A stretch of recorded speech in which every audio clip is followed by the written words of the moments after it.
Good morning, everybody. Good morning. So good to see you. I hope you guys are doing well. Welcome to Dr. Boyce Monday in the morning, and happy President's Day if you are into that kind of thing, if that is your jam. I hope everybody's doing well. I thought that because today was President's Day, I would actually give you a good economic lesson on how a president can really destroy an economy. And I'm not talking about Trump and Biden and all that. That's too recent. That's too emotional. I want to talk about a guy named Richard Nixon. Richard Nixon was president a long, long time ago, and he did something that I think affects the economy to this day. It was when he took the United States, he took the dollar off the gold standard. And in case you don't know, that's pretty huge. That's a big deal. That's a great way to really destabilize a currency. When it's not backed by anything, it becomes what they call a fiat currency. And I'm going to talk to you guys about that in a second. So I hope you're doing well. Let me check here, make sure everybody can see. Okay, great. Yeah. So I spent the weekend at the Daytona 500, which was really cool. And I couldn't do the money in the morning sessions mainly because we were leaving for the track super early, and I just hated. I absolutely hated not being able to meet with you guys, but it was just really impossible to meet at the regular time just because we had to leave super early. President Trump came to the race, and the race got rained out actually. So I think he brought the rain with him because within like 20 minutes of the time that he came in, it was a kind of a big deal. It was like a big presidential motorcade, and he flew Air Force One like right over the stadium. So of course, people were like, you know, and I know, I think I would imagine with the NASCAR crowd, he's probably a little more popular than other places. That's probably why he wanted to be here as opposed to somewhere else. And it is what it is. And so he came in and he did, there was all the pomp and circumstance, and it was really kind of a crazy day because NASCAR is already insane. That's kind of like the Super Bowl of racing. But in addition to that, there was all this added security and stuff like that. So basically, uh, one of the things that let's see here, I kind of felt like. I kind of feel like it's a nuisance, like when politicians show up to events like that, because it just makes everything so hard. But at the same time, it was interesting to watch. It's the Secret Service everywhere. You say the wrong thing, you make the wrong move, they're gonna take you out. And so it was kind of interesting to watch. And anyway, and also LeVar Scott, the NASCAR driver that we sponsor. You guys know about LeVar Scott. I want to make sure that everyone knows his name. Everyone should know his name, because racing is a black sport. I don't know if y'all know. Did y'all know racing was like kind of we had our own racing league, and and it's one of these things where where we don't know how great we are. We don't know how important how important we're supposed to be. We don't know how relevant we are and should be in the game of economics. And instead we see ourselves as the little brother when really we're supposed to be the big brother, right? We see ourselves as Robin when really I think that we're Batman. And it's really a mentality, it's a mindset. Are you trying to run to get second place, third place, fourth place, just be in the race, get a participation trophy? Remember back in the 90s when everybody started getting trophies just because they were in the competition because they didn't want to hurt nobody's feelings. But I'm sorry if you didn't win, you didn't win, and it's lying to you. We're lying to you. We're harming you if we make you think you won when you really didn't win. And in a way, I feel like sometimes, economically speaking, we're trained to want a participation trophy. We're trained to sort of say, well, at least I'm here, at least I'm making it. And I started noticing that when I was in college, and I remember talking to one of my friends who tried to make fun of me because I studied so much. And he actually said something that really made me mad. He told me that my girlfriend was ugly, and I was ready to beat him down for that one. But then again, she wasn't that pretty, so he might have been right about that. But anyway, my wife, he can't say that about my wife, but my girlfriend at the time, she wasn't all that. And anyway, but I remember talking to him and him kind of trying to make fun of me also because I studied so much. And I said, first of all, that's weird that you're making fun of a black man for studying. Like, what do you want to be stupid? Do you enjoy being an idiot? Do you enjoy being dumb? And so I just kind of like I think that because I was a straight A student, he thought I was a punk. He could punk me, and I'm not no punk. I don't know if y'all know. I'm not. I might not be a good man all the time. I might not be a nice guy all the time. I might not be perfect all the time. But I ain't no punk. That's one thing. I ain't backing down from nothing. So I got in that dude's face, and I started making fun of him for being stupid. And I literally did. I ain't gonna lie. I was 20 years old, so forgive me for my ignorance at that moment. But you like being dumb? Is that fun for you? Do you enjoy that? You enjoy the white man kicking you in the face and treating you like a little child because you're stupid? And he's like, well, at least I'm in college. At least I'm here. At least I made it. Like I think I started to hurt his feelings. So I started feeling bad. Like it's funny because he went from thinking he was the bully to really being like I was like standing over him like Muhammad Ali, like, okay, get up, sucker, come on. And anyway, I remember noticing, I mean, this is the reason I'm telling this crazy story. In case y'all don't know, in case you're new, that's what I do. I tell stories and it links back to economic lessons and it's conversational learning. That's what I call it. I've never seen that term before. But anyway, so one thing I noticed in that conversation was I heard him saying, well, at least I'm here. At least I'm in college. At least I'm surviving. He was surviving. He had like a 2.5 grade point average or something like that. And of course, I was a little cocky at that time, because I had the highest grade point average of all the black students on campus. And I remember thinking, like, that's the wrong mindset anyway. Like you're just glad to be in the race. Like you're just glad to be here. Is that it? Like you're just happy. Like that's the most you can say for yourself. Is like, well, at least I'm here. At least I'm in the game. And I'm like, well, I agree. I mean, you got to be in the game in order to win for sure. Like, so getting in the game is important. But once you're in the game, why can't we win? Why are we trying to, seriously, give me a yes or no if you understand where I'm coming from. Let me know if you're vibing with any of this, because I'm not trying to be mean. I really am not. I was, but give me a yes if you could get what I'm saying. Like my mentality is everything. Mindset's everything. I'm gonna tell you, I believe this to the core of my soul. Confidence is a freaking choice. Confidence is a choice. You either love yourself or you don't. You either choose to ride with you till the end, till the wheels fall off, or you don't. You either in it with both feet, or you scrambling and scraping and fin straddling and foot shuffling and waffling and all this. Like no, you either in it or you not. Confidence is a choice. I told my son that. I said, just you have to choose to love yourself. You have to choose to believe in what you believe. You have to choose to bet on that horse. That horse is you. It starts with you. And if you once you're in that, then there's nothing that can really stop you. The biggest hater in your world would typically be yourself. And so I remember just thinking about the curse of low expectations. Think about this process for a moment. So I'm sitting there, I'm listening to this poor kid, and he's telling me like, well, at least I'm in school, at least I'm here. And I'm thinking, well, yeah, well, how in the hell are you ever gonna succeed or win if you're just glad to be in the race? You're not even thinking about trying to win. You're thinking about trying to not lose. There's a big difference. The people that only try to not lose are the people that don't do very well. LeVar Scott, the NASCAR driver that we sponsor, I probably get drive LeVar crazy because we sponsor him. We bought him a racing simulator because I said I want you to be a champion. I said you're a winner, man. You got everything you need to be a winner. It's about focus. It's about mindset. It's about just kind of deciding what you want. And so I got him. I said I'm gonna put my money where my mouth is. So I bought him a racing simulator, and I would send him stuff. And I sent him a quote from a race car driver because he's a race car driver, and it was from Dale Earnhardt. And I said it said the winner's not the person with the fastest car. It's the person who refuses to lose. It's the person who just decides like I'm going to win. I'm going to do what it takes. And I really think that generally speaking, we have to really process what level we're thinking on, right? And I find us often operating at the survivor level mentally, economically speaking. We're just, if you ask people like, well, how are you doing? Man, I'm making it. I'm surviving, man. I'm just getting by. And these white folks, they just woo Lord. I mean, it sounds like a Negro spiritual on a plantation in South Carolina in 1645. And I get it. I understand. Times are hard. Sometimes you are in survival mode, but you can't always live in survival mode. In fact, survival mode not only limits your possibilities, but it also heightens your cortisol level. You're constantly afraid. You're operating based on fear. You're seeking to avoid negative consequences as opposed to seeking out positive consequences. You're motivated not by desire. You're motivated by fear. You're not driven by passion. You're driven by just what you're afraid of. And I just really think that that's not you ain't lived. You haven't really lived if you've spent your whole life in fear. If you're in the water and all you're doing is thinking about, well, how do I make sure I don't drown? I'm scared of drowning. How the hell are you ever going to become an Olympic swimmer?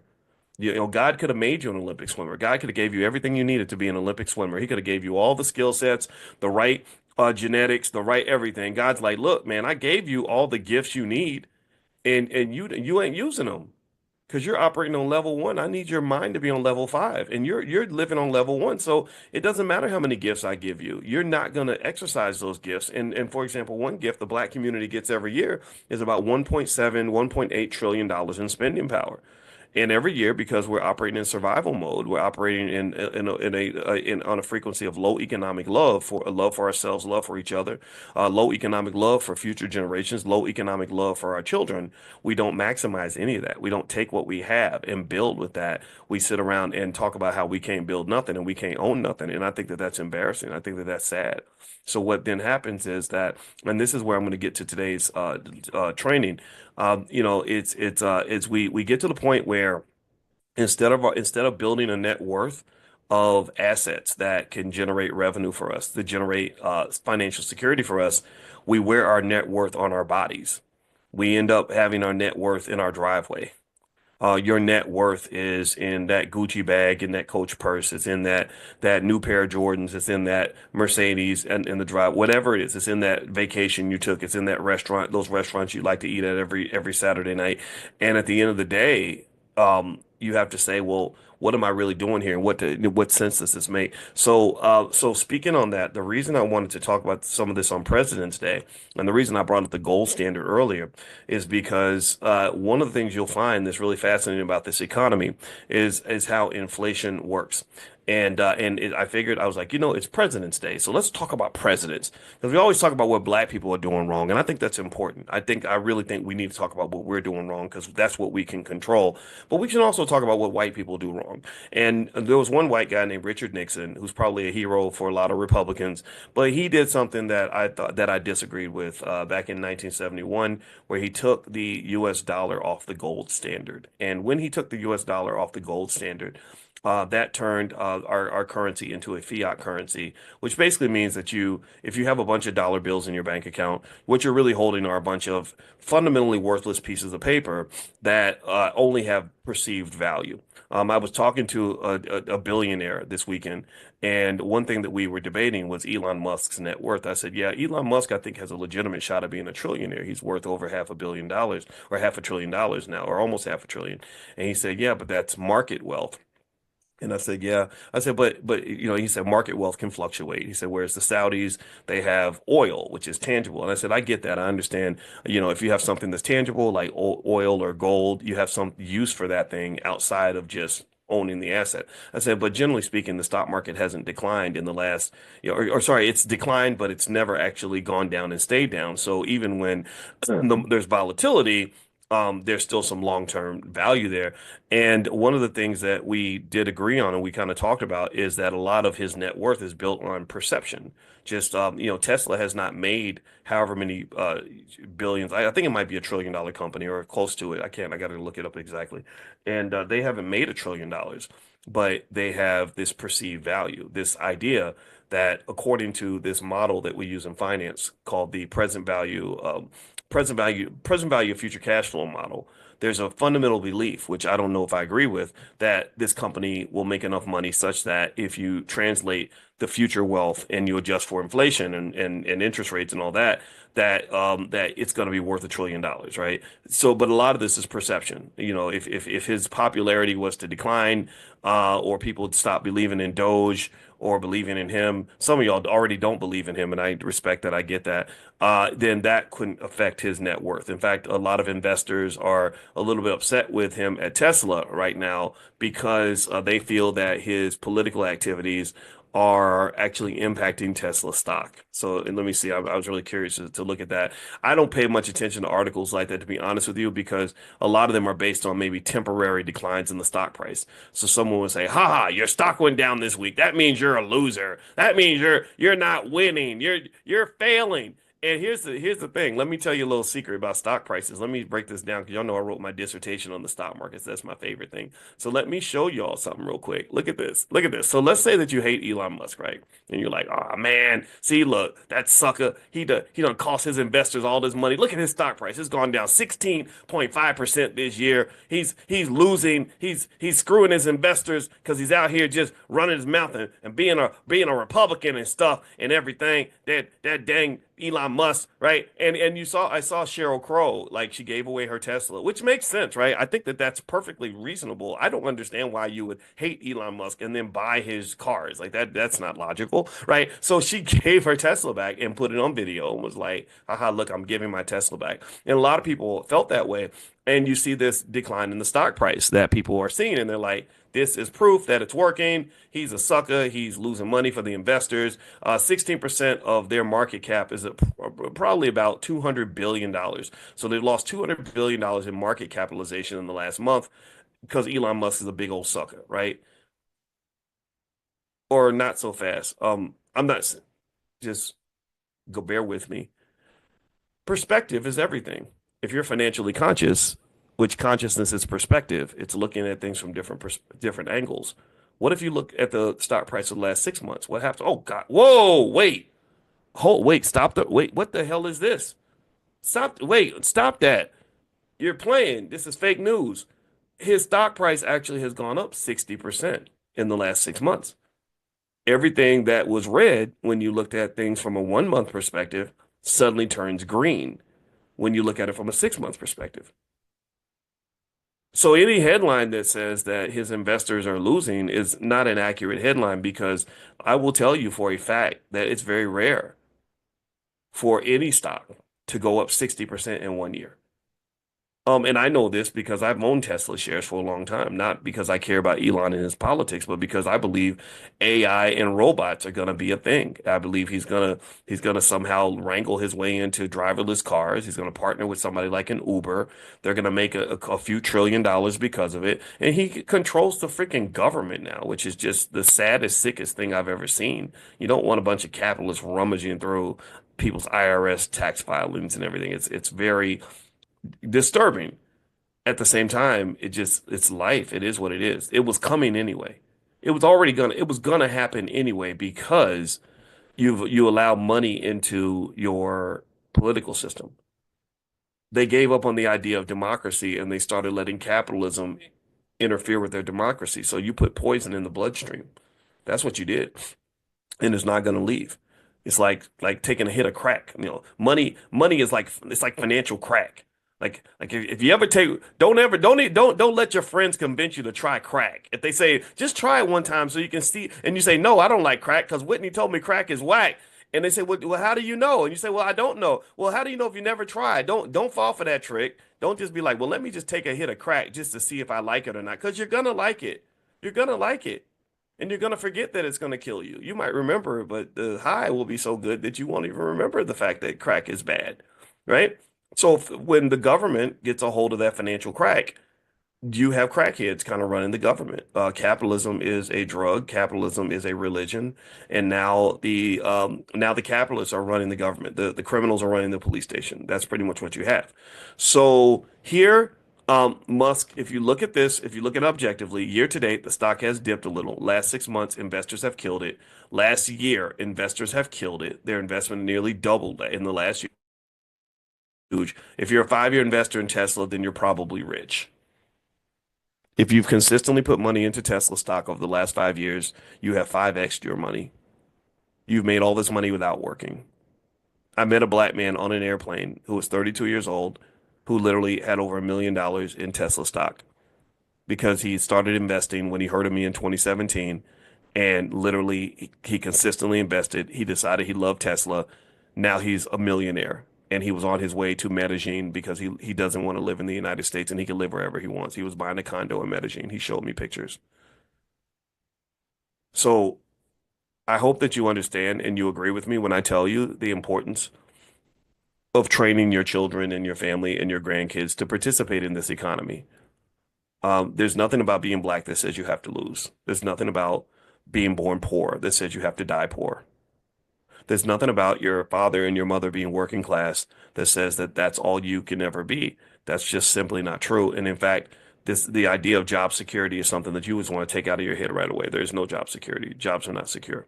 Jobs are very risky. So if you want to live life on the edge and you want to, do crazy stuff, then depend on a job to give you all your income for the rest of your life. Then you're wild. You're too wild. You're too wild for me. I can't party with you because you gonna get me locked up because you the wild one in the room if you are the person that depends solely on the job for your source of financial security because you have no security. Okay, and I'm not making fun of you. I'm not trying to hurt your feelings. Forgive me if it sounds that way, but I have to be honest with you. Okay, so before I move on, and we're going to circle back to the conversation about the gold standard, one of the things I want to let everybody know is number one, um, we're going to Ghana this summer, and there's an informational session on the trip to Ghana. If you want to join us at the group trip to Ghana, that's going to be tomorrow night. Jay Cameron and his company, they're our partners on this, and so if you want to join that, if you're interested in the Ghana trip, text the word travel to the phone number 87948. So if you text travel to the number 87948, I will send you a link, and you can join the session tomorrow. Number two. Some of you got a link to join the event in Miami, and here's what happened. This was a good thing and a bad thing. So many of you were interested in coming to the Miami Summit, where we're having the Millionaire Training Camp live, where we're all going to get together in Miami on March 7th, that weekend. That it just kind of crashed the system. So, so for those of you that came in and could not actually buy your pass, just know I talked to our tech people and they're fixing the system that crashed and so they're gonna go and it's gonna be ready. So you should get another link. I'll send it back out to you. Or if you have the old link and you want to hit that again, you could try that. And if you have any issues at all, make sure you keep our email for our tech support around or our team. And that email is support@theblackbusinessschool.com. That's support@theblackbusinessschool.com. So yeah, so Miami's going to be awesome. Errol Semengal is going to be there. He does stock options. He's great. We're also going to have Constance Carter there. She ran the largest black-owned real estate firm in California. She's a great woman, a great thinker, and also a great rapper. And then also there's some others. Oh, Tiara Williams. She's actually an expert on story selling. And so Don, I will send the link. I'm going to text the link out. So make sure you're on the text list for this class. If you're not on the text list for this class, text the word morning to the number 87948. So text morning to 87948. And if you can't do that, then you can go to drboyceelevate.com. And if you go to drboyceelevate.com, you'll be on the email list. And I'll also email it out to you. So I don't have the link with me. Otherwise, I'd put it right there in the chat. Okay. All right. So yeah, Miami will be epic. It's going to be nice and warm and fun. We get to hug each other and hang out and, make friends and form investment clubs. It only has room for 150 people though. And I can tell you that hundreds of you came to the site right afterward and we're going to sell out. So you probably want to get everything locked down quickly and make your travel arrangements and all that. All right. So next, let's move back to this conversation about the gold standard. So Richard Nixon set up the gold standard, or sorry, he got us off the gold standard with the Bretton when basically they ended the Bretton Woods Agreement, and that was in 1971. And so so effectively, what happened here was the Bretton Woods system. That's really what it was called. And so when they did that, there was it took the dollar from being what they call commodity money, which is backed by a commodity gold, to being fiat money, which has no intrinsic value. It's just pieces of paper backed by the faith and trust in the federal government, if you trust the government. But I'm going to give you some ideas to process to remind you of why I don't know if trust in the government's a good thing. And if you want to know the ending of the story in advance, it ends with me saying that if you are a person that invests in things like Bitcoin or real estate, and also stocks as well, then that can help to deal with any trust issues that might be there because the trust issues are legitimate. If you wonder if rich people rig the economy in their favor, the answer is absolutely yes. This has been proven in multiple research studies that basically those who are closer to the printing of money tend to have the most economic power. Also, those who are closer to credit are tend to have the most economic power. So the part of the reason Elon Musk has so much economic power is not because of the money he has, but because of the money he can borrow. So if Musk wants to go do $100 billion project, he can go borrow that. He can form a syndicate and raise, tens of billions, if not over $100 billion, and not even use a penny of his own money. When Donald Trump makes a business deal, he doesn't use his own money. He gets access to credit. So access to capital is also, if you want to talk in terms of things like reparations and things that we should be demanding going forward, access to capital is really the key to owning capital. If you can at least get it in a position where you can borrow the money that you need to make a sound investment, that opens the door, the gateway to building wealth. For example, I could show you right now on my phone that if someone was willing to loan you $500,000 right now, you could go in and you could buy shares of certain stock. This is what we do in our stock options income class. And you could make $10,000 a week in income from selling the options on that stock. It would be just like starting a business, except you wouldn't have to do any work. And so access to capital is not only important, but I've mentioned this before, that's more important than a college degree. Access to so keeping that credit score up, that might be one easy, simple approach to this, right? Keeping the credit score up and not using the credit score just so you can get you a nice new Mercedes.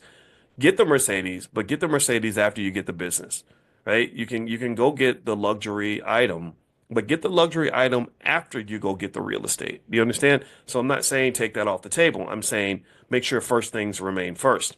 So there's an economic theory called quantity of money theory from Fisher in 1911 that basically suggests that when you have a fiat currency and the money supply grows without being backed by tangible assets, inflation is inevitable. It is absolutely inevitable that you have inflation. Inflation shot up during the pandemic because they basically were like, okay, let's just print some more money so that we can get out of this slump and we can deal with this virus. And you saw the inflation numbers just go insane, and the debt levels got really, really high.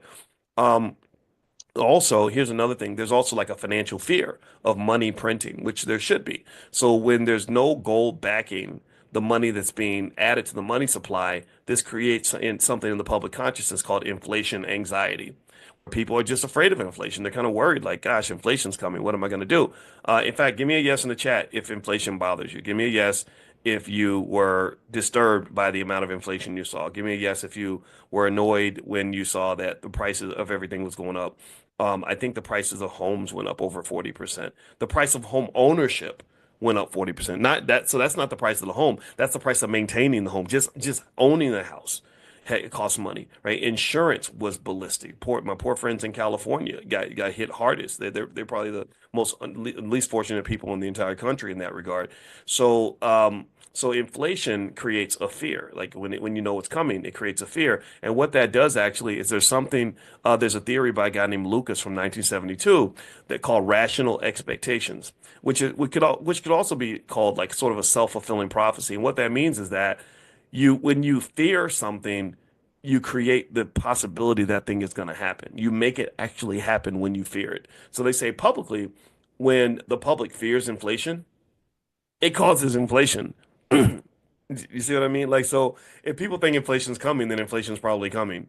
And that's pretty powerful stuff. I think that's crazy because that really affects life. Like if you have an extreme fear of failure, there could be a chance that you're creating the probability that you're going to fail. If all you're obsessed with is failing, then you're probably not going to do very well. Or if we have fear of black people, if black people are afraid of doing business with each other, then every piece of evidence that you have that black people are shady and scary and scammy and horrible, you're going to hold on to that, and it's going to be nothing but confirmation. It's confirmation bias. That's what they call it. It's going to be nothing but confirmation of what you already believe.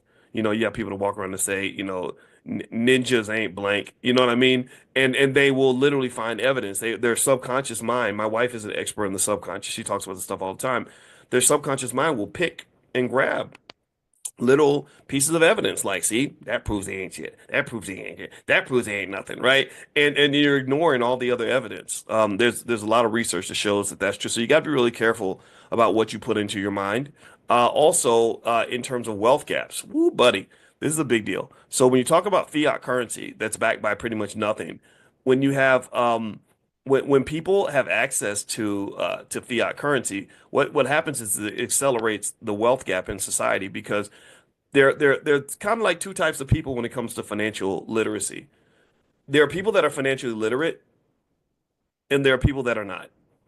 Um, that's it. Like you understand what's happening or you don't. You have consciousness or you don't.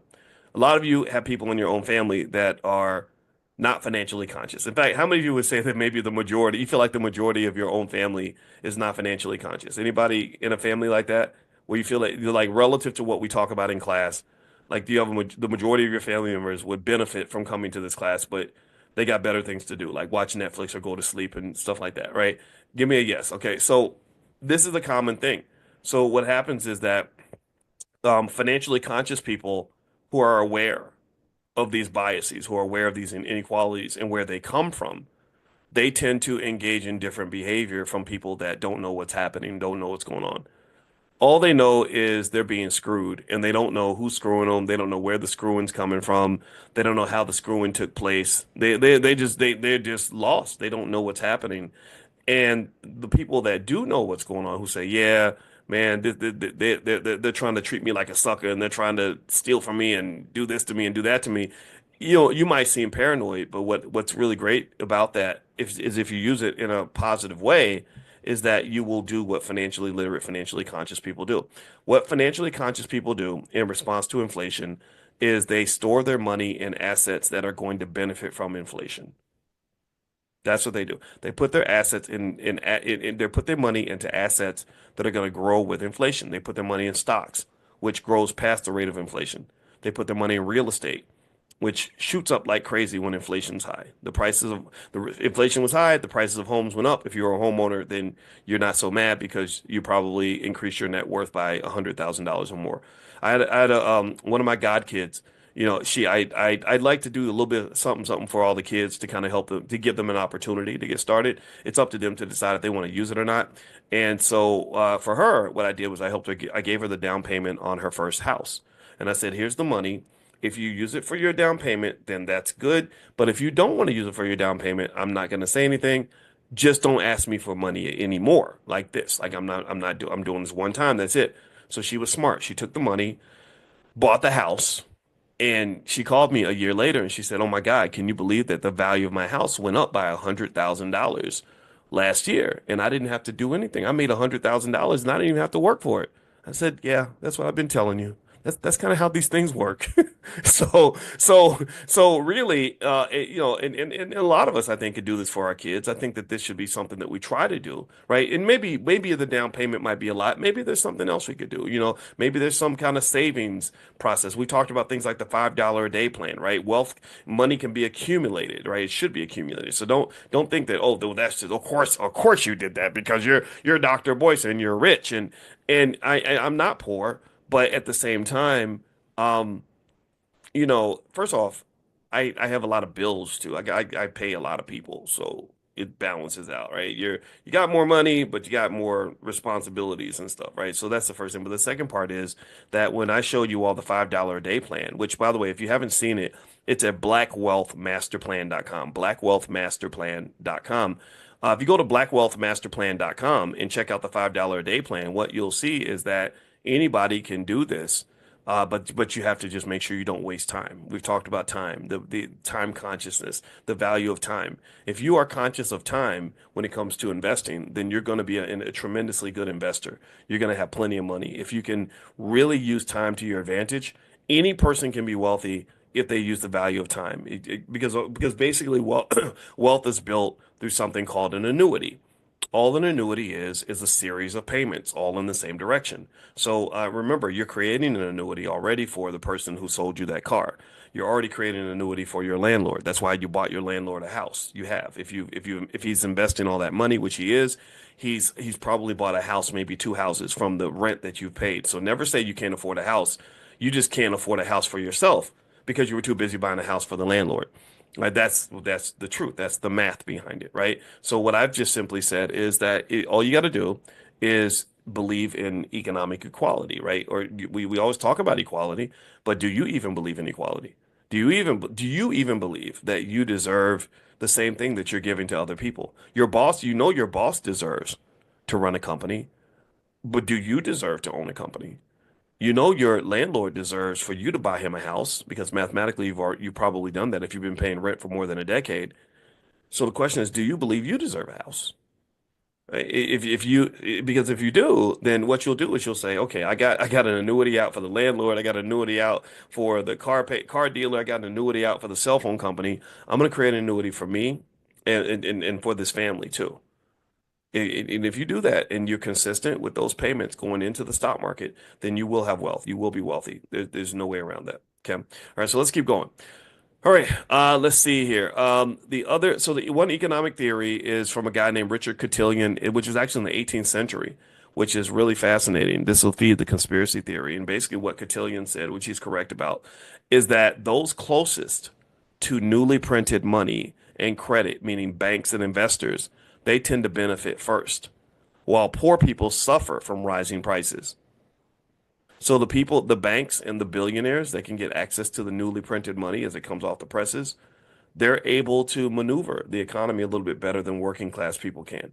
That's why America is going to be a failed experiment. America is not going to be here 400 years from now, in my opinion, unless we radically change our economic system. Right now, the system is built in such a way that they don't take care of working class people. There are so many people that want to get rid of social safety nets. There's, I believe, a deliberate effort to make sure that poor people don't really know what's going on, that they're not financially literate, financially conscious. So America's going to fail because of that. And one of the reasons they're going to fail is because eventually all the poor people there's going to be so many poor people that they're just going to get together and just beat up the rich people and take all their stuff, like the French Revolution.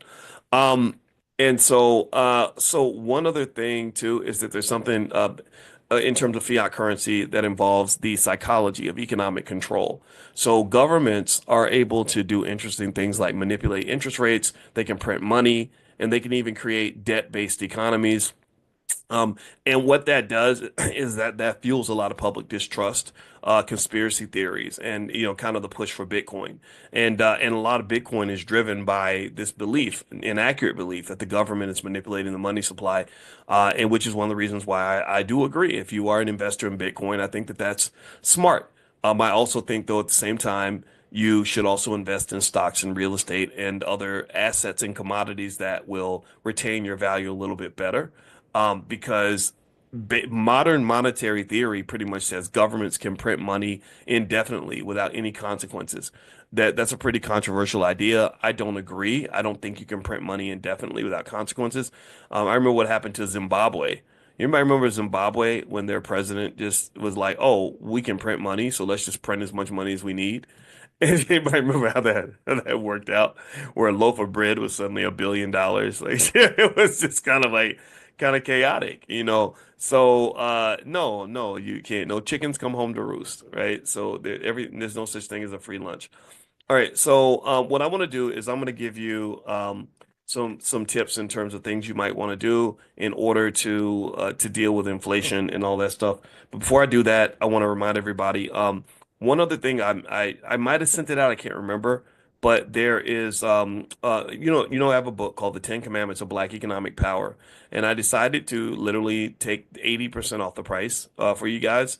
If you want to get and I'll autograph it. I'll even sign it when I send it to your house. Our 17-year-old, she works for me, and I'm a bonus dad, and that's how I kind of had to find ways to connect with the kids. And so the middle child, and I love raising kids raising kids. I hate when people are like, "Oh, kids are expensive, kids are a pain." No, kids are great if you raise them right. Now, if you raising little crazy babies kids, that might be another conversation. But I love our children. I mean, they're just wonderful people. And anyway, the 17-year-old who's about to go to college, she works for me and she actually ships out all the books, right? So if you want me to sign a copy of my book and send it to you, I can do that. And you can order as many copies as you want. And I can ship, if you want to order 50 copies and give them away to your friends, you can. And you can literally get them. I think they're like $7, $8. We dropped the autograph copy price. Gosh, knock my microphone down. Hold on. The autograph copy price is like $40, but we dropped it to 8. So if you want to buy it, just pay the $8 in the shipping and we'll ship it. We'll send it to you. And you can order 100 copies if you want to and just give them away as coffee table things. I like that book a lot. I'm not gonna lie. I'm gonna be a little bit um Will I sign my book at the conference? Yeah, I'll sign it at the conference too, or at the Miami event. But I can ship it to you also. It's up to you to decide how you want to do it. But yeah, I like that book a lot because I felt I after I got done with it, I was like, I feel like I really did something that added that made a contribution the to the big black think tank in terms of what we're trying to do as a people, solving our problem. I really that's kind of what I felt about the book. I felt like it achieved. I can't write a book like Powernomics, right? I mean I could. I've written things like that, but I know how hard that is. I've written tons of research papers when I was on the faculty of Syracuse. That's all we did, and everything was deep level theory and tons of references and all that. And I was like, no, I kind of want to write something that anybody can read that's going to really change your life. And that's what this book does. And so someone you're asking for the link. Well, just so you know, I'm just ridiculous in the sense that I didn't bring any links with me. But what I'll do is I will text the link out. So you'll get a text from me. And I'll bring the link to class tomorrow. So I can put it in the chat also. But it's called the Ten Commandments of Black Economic Power. Now, if you buy it directly on the website now, the code won't you won't get the discount, right? So you should wait for the link until I send it to you. And I'm really going to tell you, I think that if you take those 10 ideas and you have your kids memorize those 10 ideas, it's going to change your family's generational wealth for the next 100 years. Like your family is literally going to be operating on a different level, especially if you make that into a habit. Like you just put it right in the bloodstream of your consciousness. There's ain't nobody can't nobody stop you. All right. So anyway, with that said, let me finish up today, and I'll give you some quick recommendations on ways you can look at the. And actually, let me see. I'm gonna text David to see if uh give me a second here.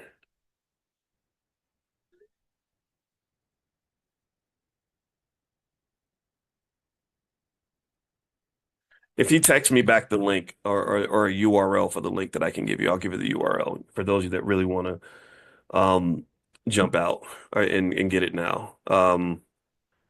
Yeah, he's texting me back. So give me a second here. All right. So here's the recommendation for how to kind of deal with that inflationary issue.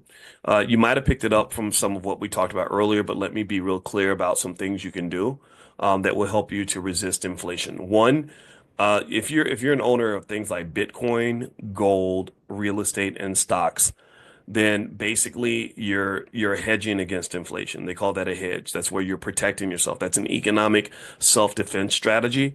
Even dividend-paying stocks, they adjust to inflation because a lot of companies, what companies have is what they call pricing power.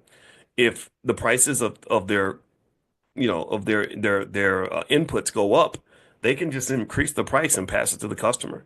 Anybody see when they did shrinkflation? Where they would charge you the same price for like a bag of Oreos, but give you like one less cookie or something, right? Or the cookies would be like 10% smaller. And or the Pringles would just like they wouldn't completely fill up the can or whatever and charge the same price. That's what they tend to do, and they get away with it. So you buy stock in these companies, they can pull that off for you on your behalf.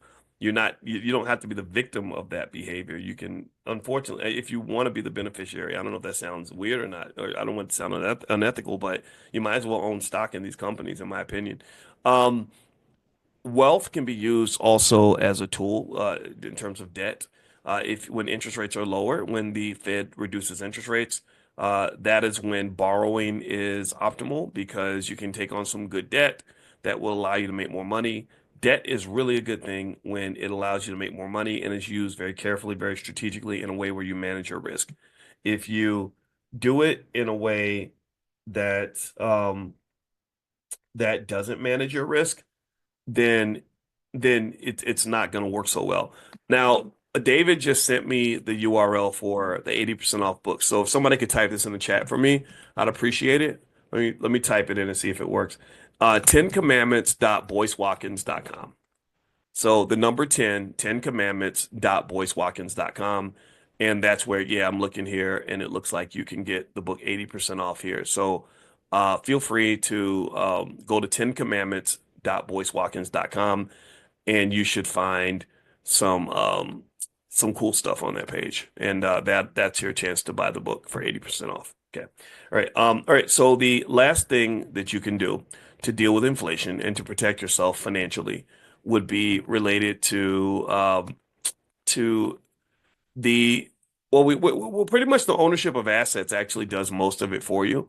But also, if you really want to have what they call income mobility, this is big. Income mobility is critical and it's not discussed in our society very often.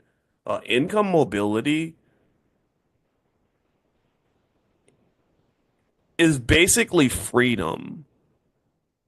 We talk, and I say that word because freedom is a heavy word for Black people. I've heard people run presidential campaigns on words like hope. Like one day you'll have hope for freedom. I don't like that so much. I'm gonna be honest with you. I think hope is okay, but I'm like, we're hoping for what? Like, like hope implies to me that I'm hoping someone else will decide that they're gonna give me freedom. Does that make sense? Like what am I hoping for? Like what am I? I'm praying in church and Lord, please give me freedom. Who gives you? Well, freedom is out there. Freedom is available. There are some people who are very free. So who's giving me freedom? Who am I praying to? I probably maybe I'm not praying to God. Maybe I think I am, but maybe really I'm praying to that white man who controls my job. This is where I get racial and radical and people start getting scared. But really, maybe that's who I'm really praying to. Maybe that's my God because he's the one that decides if I'm going to be free or not. And income mobility isn't the hope for freedom, it's actual freedom. What does that mean? Income mobility is where you learn new skills, you invest in assets that generate cash flow, you create multiple streams of income. Basically, it means you can move, you can wiggle with the economy. And if you think about it, right? Think about how they build buildings. Does anybody know this? Like anybody into like architecture or construction? When you live in an area that has a lot of earthquakes, what do they do with the buildings?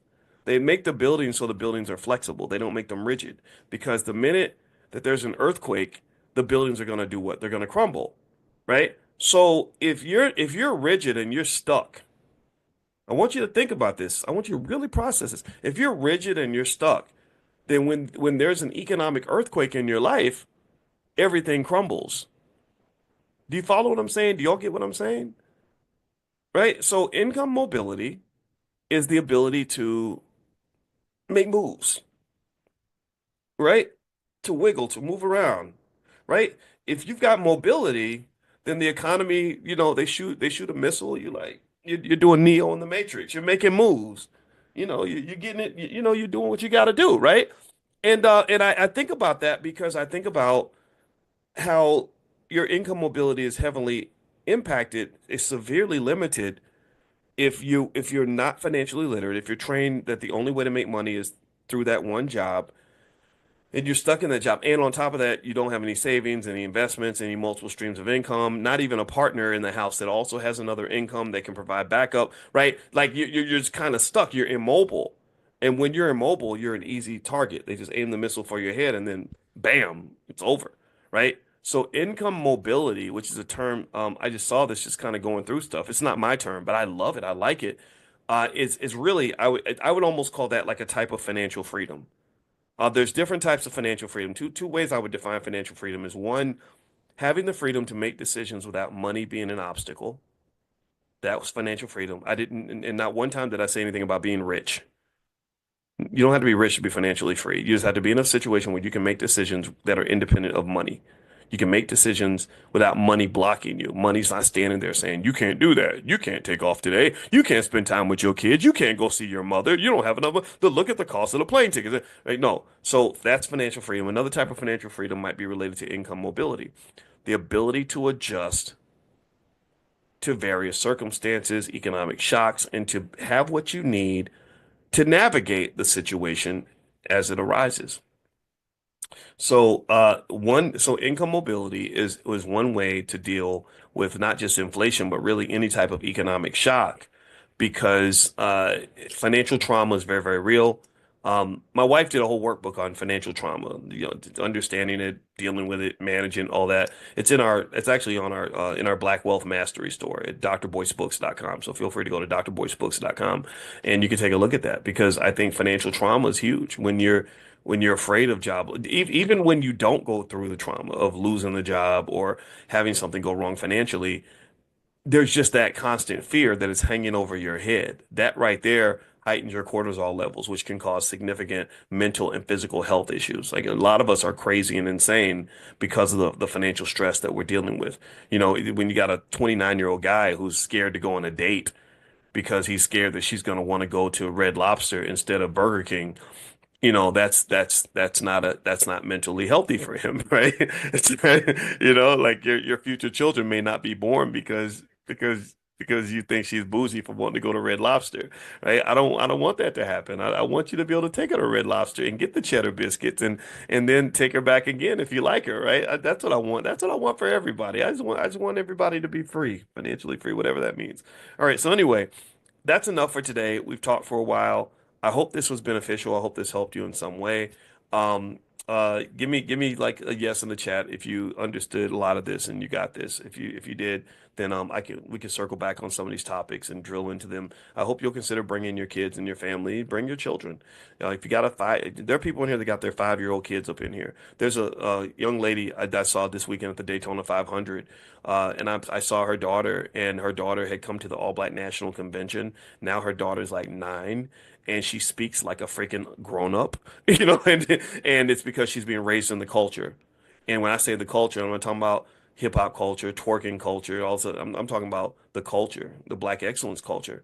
And this little girl, she could probably sit in a college class right now and get a B in her classes. Like that's the kind of children some of y'all are raising, and I just commend you for that because that to me it should be the standard. That should be the norm. That's who we are.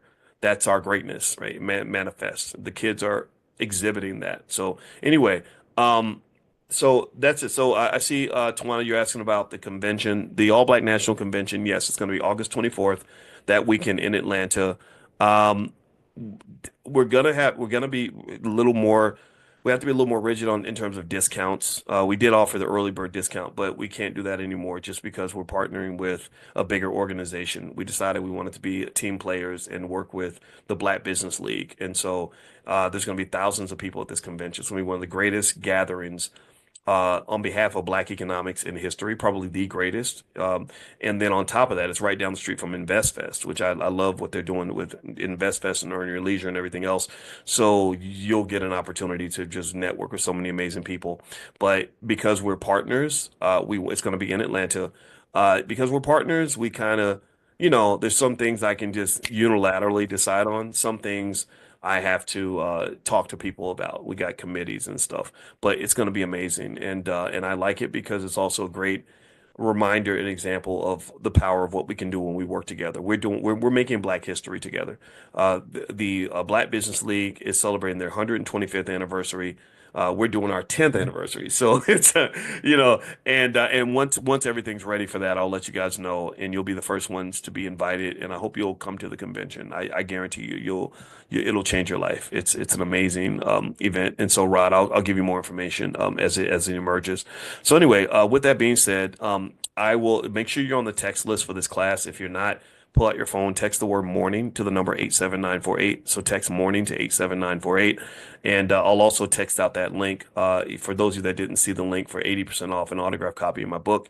Also, I'll text you a reminder link for the informational session about the trip to Ghana that's going to happen tomorrow. And until we meet again, God bless you. Have a wonderful day, everybody. And I will see you all tomorrow morning. Take care, everybody. Bye-bye. Good morning, everybody. Good morning. I hope everybody's doing well. So good to see you. Welcome, welcome, welcome to our Millionaire Training Camp. My name is Dr. Boyce Watkins, and it's so great to see everybody today. And sometimes I come in a couple minutes late, but I apologize for that. It's sort of like last minute shenanigans, kind of getting everything ready, everything ready for the big show, the big class, the big gathering, the big everything. Because literally every single day I wake up excited. Today is January 14th, 2025. And we will never have another January 14th, 2025 ever again. Do you ever think about stuff like that? I think about that a lot. I think about things like that all the time. And then you can only imagine, like with my mama passing on Christmas Eve, I've been really deeply thinking about everything. And what it kind of does is it reminds me of the importance of never wasting the moment. I really believe in seizing the moment, you're pursuing your passion and your purpose. I can tell you, I think that you're more alive when you're really doing something that's purposeful and that you're passionate about. That's literally where you have more life inside your body. And I would encourage you, if you're disconnected from your purpose, then spend some time meditating, spend some time learning what your purpose is supposed to be.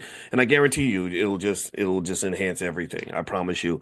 All right. So anyway, all right, so one thing I want to mention is that there is tonight, if you are interested in going on the trip to Ghana this summer, you can meet with Jay Cameron tonight in a Zoom, and he will give you all the details and all the information.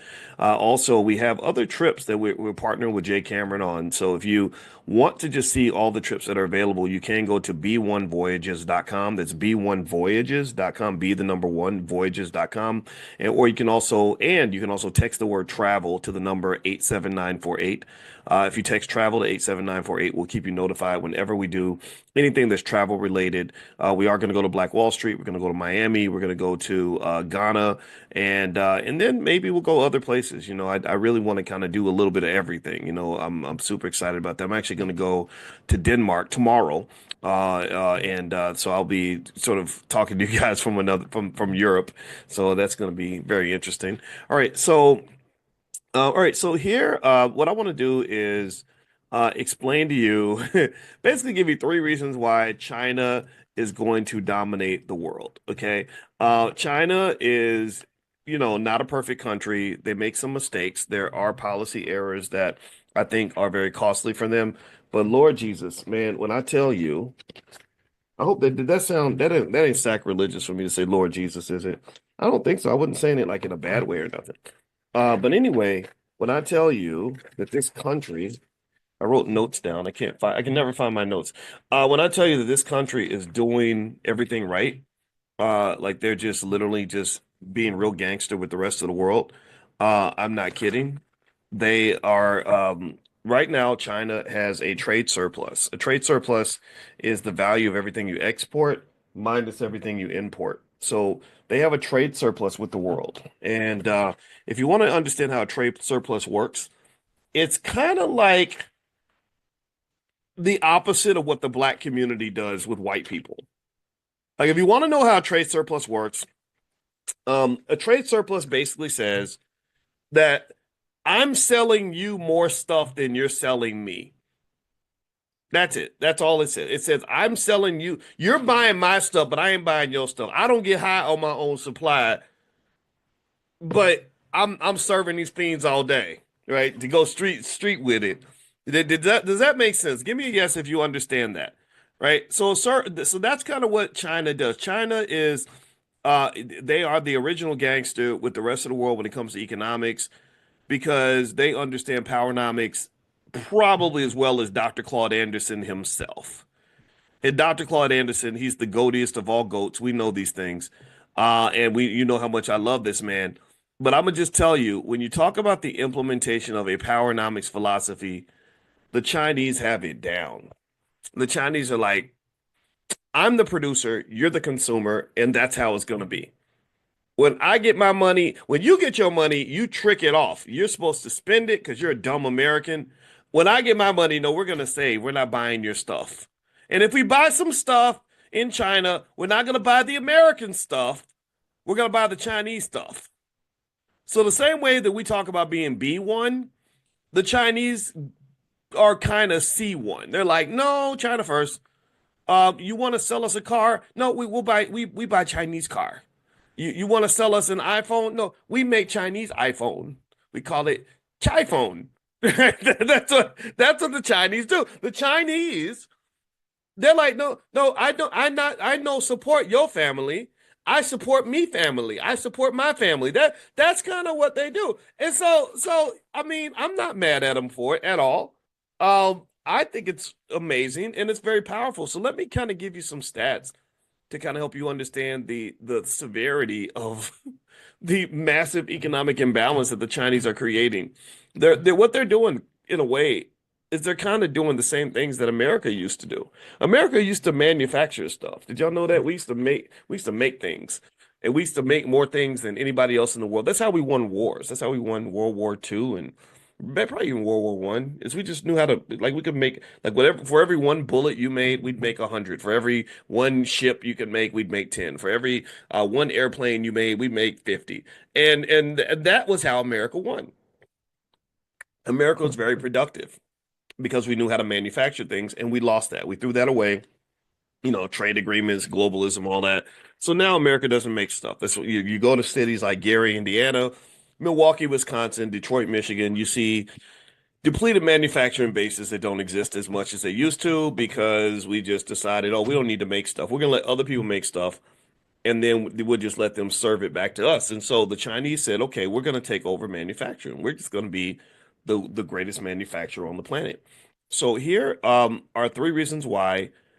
Here's what's going on with China. So let me give you some stats here. I pulled some stats. And by the way, I want to mention, I forgot to tell you that if you want to come to the Ghana informational session, I didn't follow through on my thoughts. Sorry about that. ADHD kicking in again.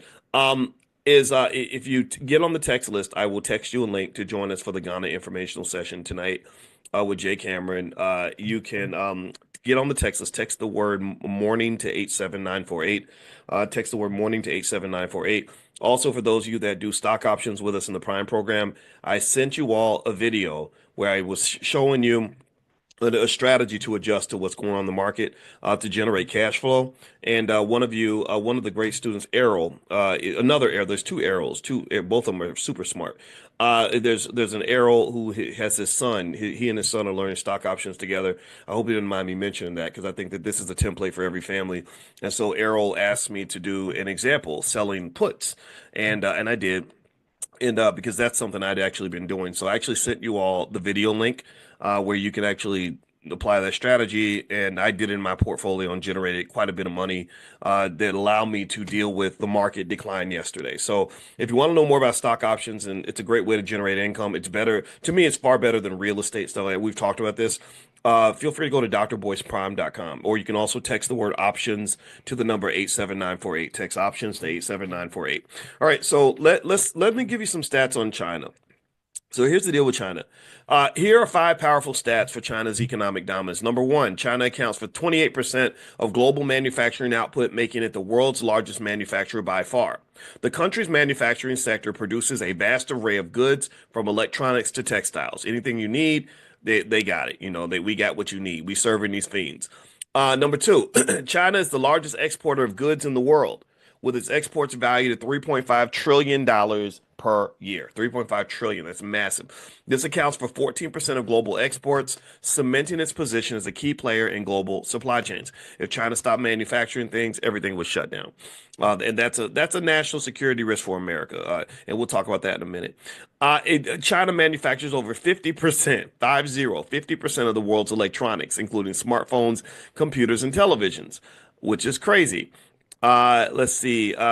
China has the largest labor force in terms of people that are involved in manufacturing. There are over 100 million people that they have working in the sector. This allows China to maintain its edge in low-cost manufacturing because the cost of labor is not that high, which is a huge advantage. And also, China's industrial output is valued at more than $4 trillion, which is more than any other country, dwarfing other global manufacturing hubs. This includes everything from steel to machinery, placing China at the center of global production networks.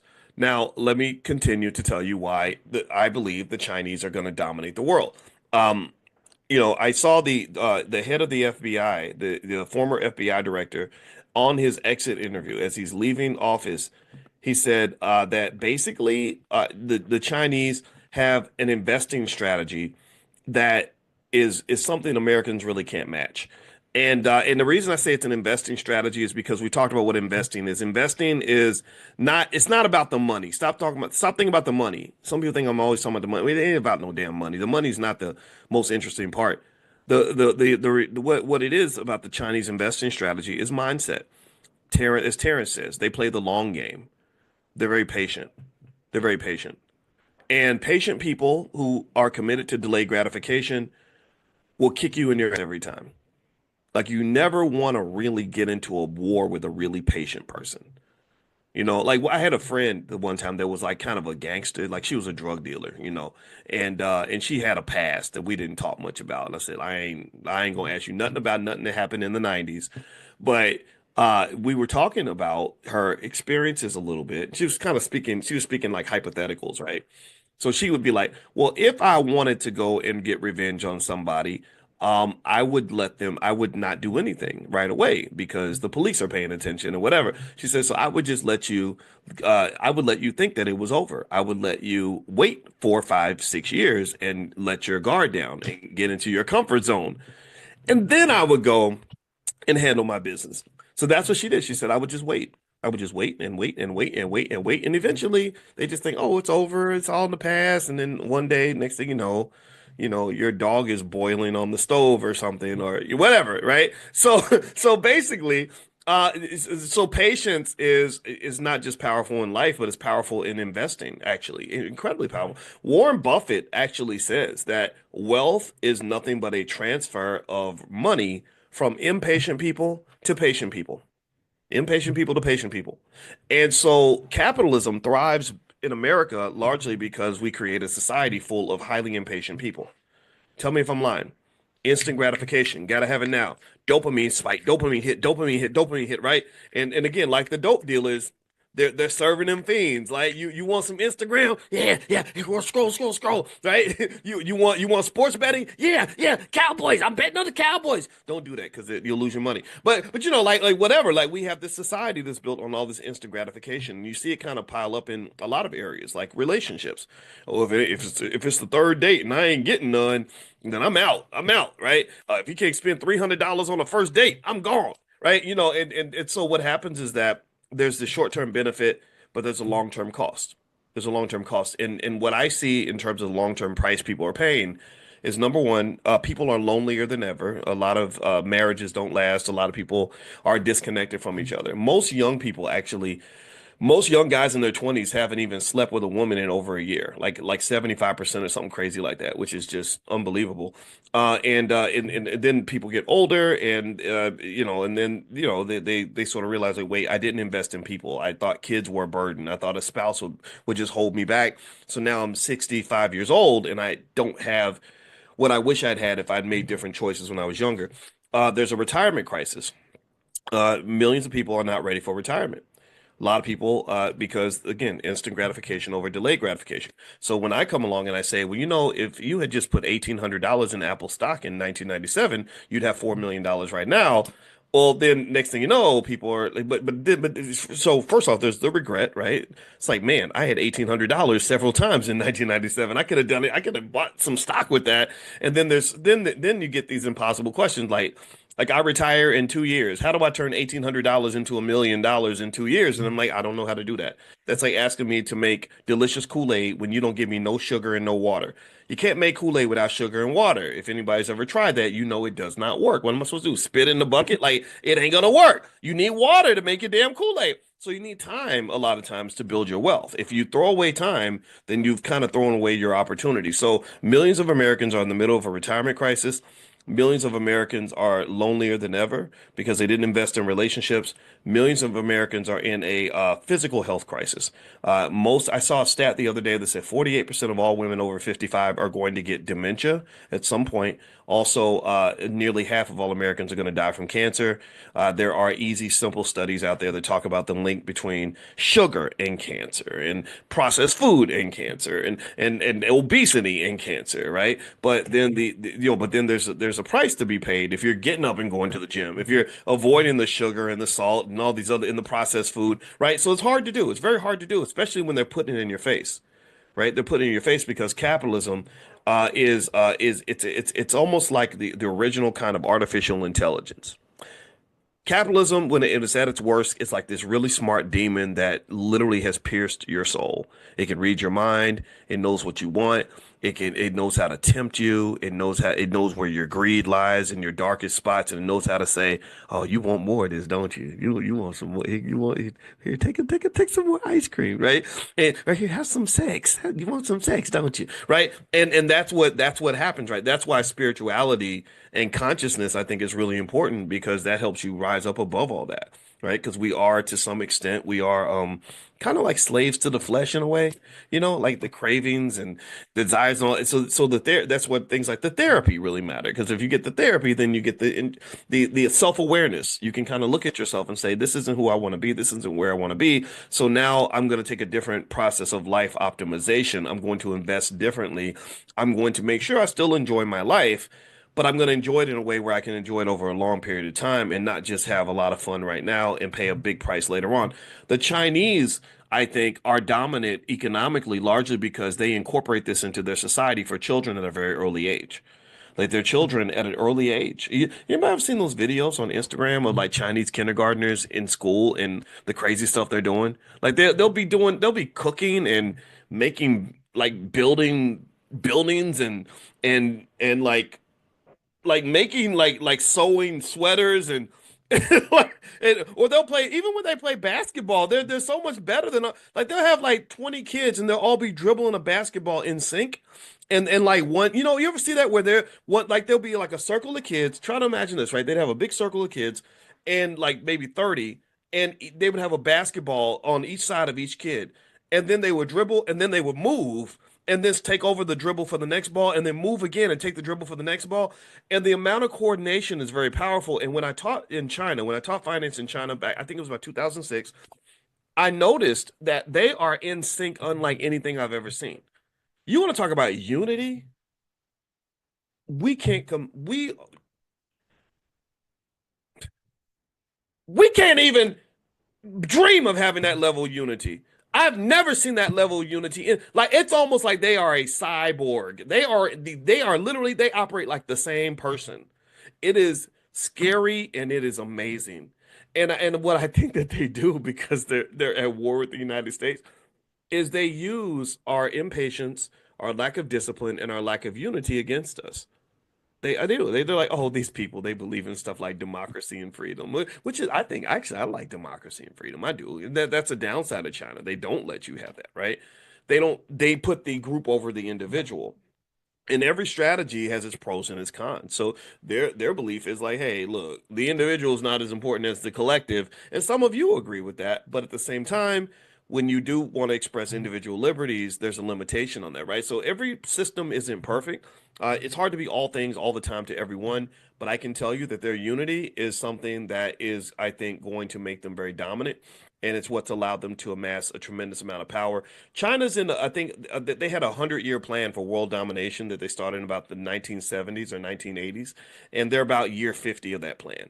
So in, 40, 50 years with your grandkids, I would say they should learn Chinese, but they actually don't have to now. You can get AI glasses that'll translate everything for you, but they should probably just get used to the idea of another country being the global economic superpower. So let me continue this. Let me lay out some more ways that China's economic dominance helps them to win.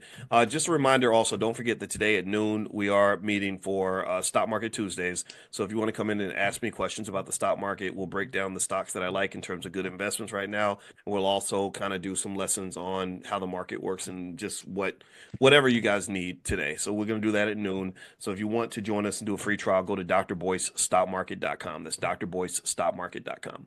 All right, so here are basically three reasons why China's trade surplus gives it a lot of power. First off, a trade surplus allows China to accumulate a lot of foreign reserves. They can pull in currency from other countries like the U.S. dollar. So this enables China to maintain a strong currency and support domestic policies like infrastructure development, social programs, things like that. So those reserves also give them financial leverage, so they can invest globally and really have a lot of influence in other economies. So if they've got yen and euros and dollars and everything else, they can go to these places and make things happen. They also have a lot of economic influence. So if you run a trade surplus, they can basically shape global trade and investment patterns. So basically, with China's surplus, they become a major player in global markets. They drive demand for their own goods and services, and they gain the ability to set favorable terms. So he who has the gold makes the rules. China has a lot of the gold. Also, debt financing. So basically, what China does is they lend capital to other countries, especially countries like African countries right now. Anybody ever notice how China their influence in Africa has just spiraled out of control? Jamaica. When I was in Jamaica, there was this big highway that went from Kingston all the way up to the north. I don't remember the cities up in the north, but there's this highway, and it was this beautiful, smooth highway. But I noticed there were no cars on the highway, and that was because the Chinese had built this beautiful highway to avoid having to go through the mountains and everything. Going through the mountains and stuff, I think took like 2 or 3 hours, and it was a really scary drive. It was really crazy. So Chinese had built this beautiful highway, but there were no cars on it because the toll was so high.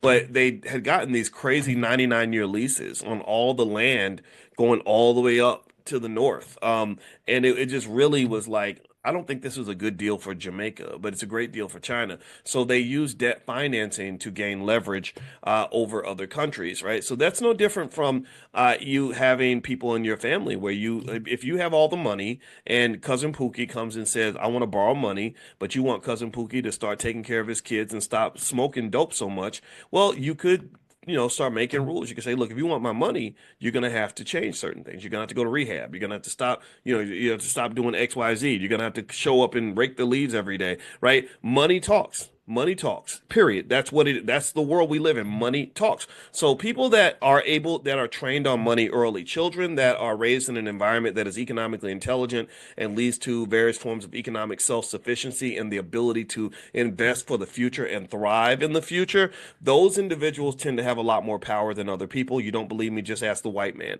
Because a lot of y'all, many of us growing up, pretty much had to do what Massa told us to do every day. If he said get to work by 9 o'clock and be on time, we'd get there at 8:55. If he said work until 5, we'd work until 5:01. If he says don't call your friends while you at work or you're going to get fired, we don't call our friends. Many of us are more loyal to our boss than we are to our own damn spouse, right? And we know what that is. A lot of us have seen this. And where does that come from? Well, it comes from money. If you want to look at the source of black spiritual and political incarceration, it's money. It always comes back to money. And to break out of this horrible rut, it doesn't require you to become a millionaire. You don't have to have $1 million in the bank to be financially free. All you got to do is be able to pay your own bills. That's it. If you can pay your own bills, then it's much harder for people to tell you what to do or where to be or how to do it or anything like that. So to me, if you're raising kids and you're raising black kids and you want them to be free, I mean, you could tell them to go to Al Sharpton marches and pray to white Jesus and everything else, but I'd rather just teach them how to pay their own bills. That's it. If the person who can pay their bills has freedom. Remember when you were little and you say something to your parents, well, so and so said blah blah blah, and they'd be like, well, they don't pay no bills in this house. So you've known this your whole life. My mother used to say, my mother was like, they don't pay no bills up in this house. So my thought, honestly, is if we can get to the point where we just say, I want to be in a space where nobody who oppresses me, no one who hates me is going to be paying bills in my house, that will go a long way toward freedom. In fact, that would pretty much give you free. I can just tell you, when you have enough money to pay your own bills, you don't have to listen to shit. Like you really don't. I don't have to. I didn't have to ask anybody's permission to come and talk to you today because I paid the cost to be the boss. I would make money and I invested money to do all the things that I do now. And I did all that because I don't want nobody telling me what to do. I don't want to be getting kicked around. I don't want to be disrespected. When I was 18 years old and my girlfriend was pregnant and I was on that college campus trying to figure out what my next move was going to be, had no money in the bank, didn't know how I was going to make it. I knew a couple of things. One, I did not want to go back to work at Taco Bell because I got disrespected a lot. And number two, I didn't want to be punked. I didn't want anybody kicking me around. I wanted to be a grown man. I didn't want to be in a space where I was treated like a little boy or just put through misery that I had no say in. So I kind of saw education as a way to invest early in my life at a significant level so that long term I would have some freedom. So freedom is typically not free. Freedom is something that has a price to be paid. And one of the things that I think you have to confront is when you see it is those who claim they want freedom but aren't willing to sacrifice for it.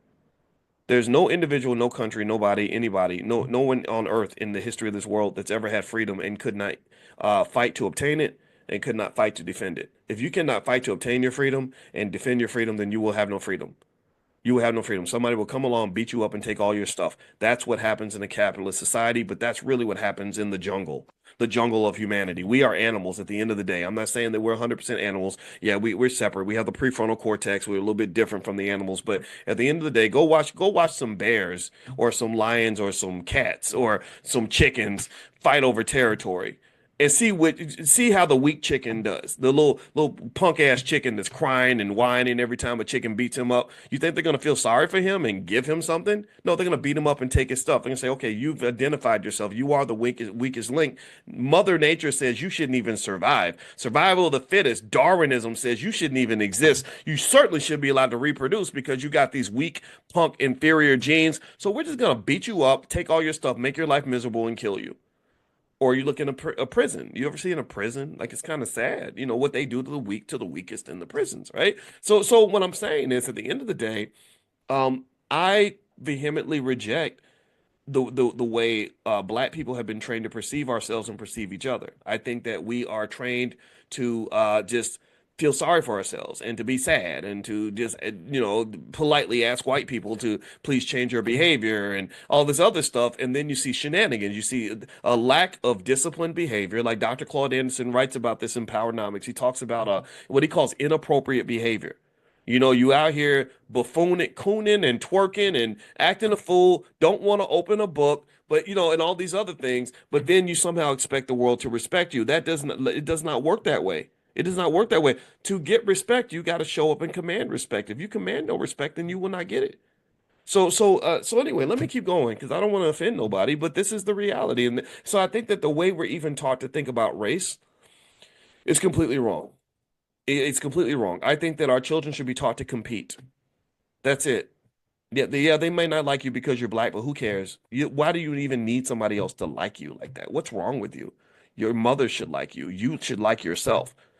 The need to be liked is a weak to some extent. That's a weakness, actually. That's something people can exploit. Oh, you need us to like you. Okay, well, do what we say, or we're going to say that we don't like you. We're going to call you ugly. We're going to call you stupid. We're going to take away your Oscar, your Grammy, your Nobel Prize, whatever little stupid awards we've invented to give you your self-esteem. We're going to take those things away. We're going to take away your little fancy job. You won't have the corner office no more. You won't be the chosen Negro anymore because you're not behaving appropriately. So what we do is we learn over time that if you behave, then they're gonna hook you up. So we have a lot of well-behaved Negroes that are in corporate America and other places because we know that if we get out of line, there's going to be an economic consequence.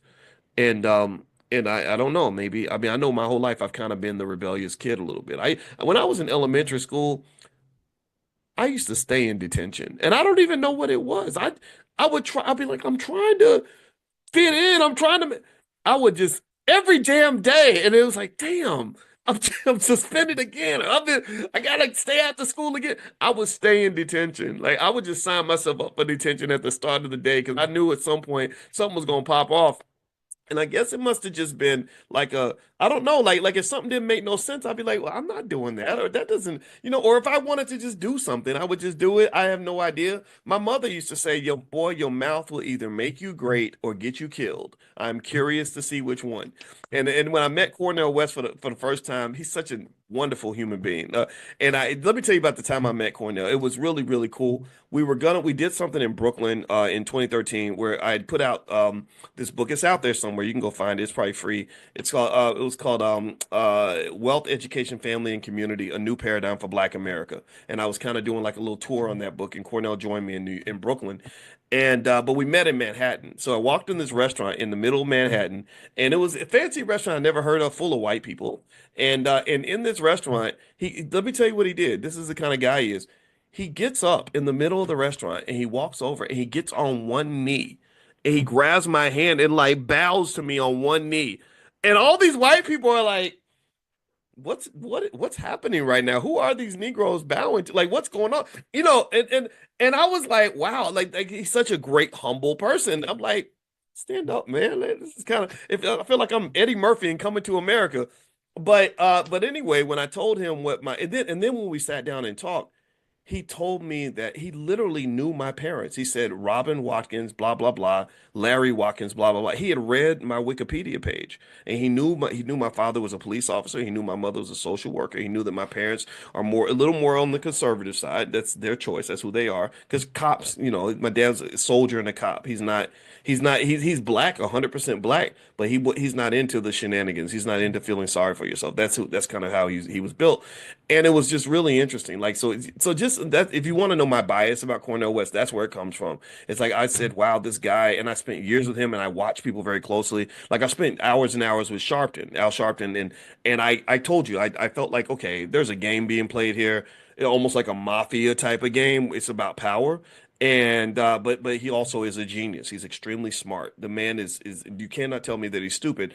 Cornell came off as a genuine soul. I observed him closely as he interacted with every person on the street because people recognize him more than me, and white people don't really know who I am, and I don't, and I like it that way. Whereas with him, everybody, lots of people were stopping him, and I just liked the way he treated everybody. It was something that just told me, like, wow, I wish we had more people like this running the country because we'd have a better world. I really believe that. But anyway, I remember I told him, I said, yeah, my mother used to say, boy, your mouth will either make you great or get you killed. I'm curious to see which one. And he said, I think it might be both. He said, I think it's gonna be both, brother. And I said, yeah, you might be right about that, but that's okay. I'm all right. I'm willing to die for what I believe in. So let me finish up with this China thing. Okay, so in terms of China's economic dominance and the fact that they have this massive trade surplus, this is something I think the black community should pay attention to because what happens when you have a trade surplus is that the people that are buying all your stuff, where you're not buying any of their stuff, they're at a natural economic disadvantage. You're at a disadvantage. So for the black community, when you see how little we are actually producing for the world, how little others support black-owned businesses, how black-owned businesses get boycotted by two groups. They get boycotted by black people and they get boycotted by white people. But we'll go support their businesses in a second. Like we attach purchasing things from them to our self-esteem. Like I feel like I'm a better man because I got this label on my body, this Coach, Gucci, Louis, Prada, whatever. I'm picking up a bottle of the Henny when I go to the club, right? Whatever it is, right? We tend to like really enjoy these labels because they're attached to our self-esteem. Go watch the video How to Sell to the Negro. So what's happened is that basically they do to us what China does to the world. That's why China is going to dominate. In fact, let me read this here.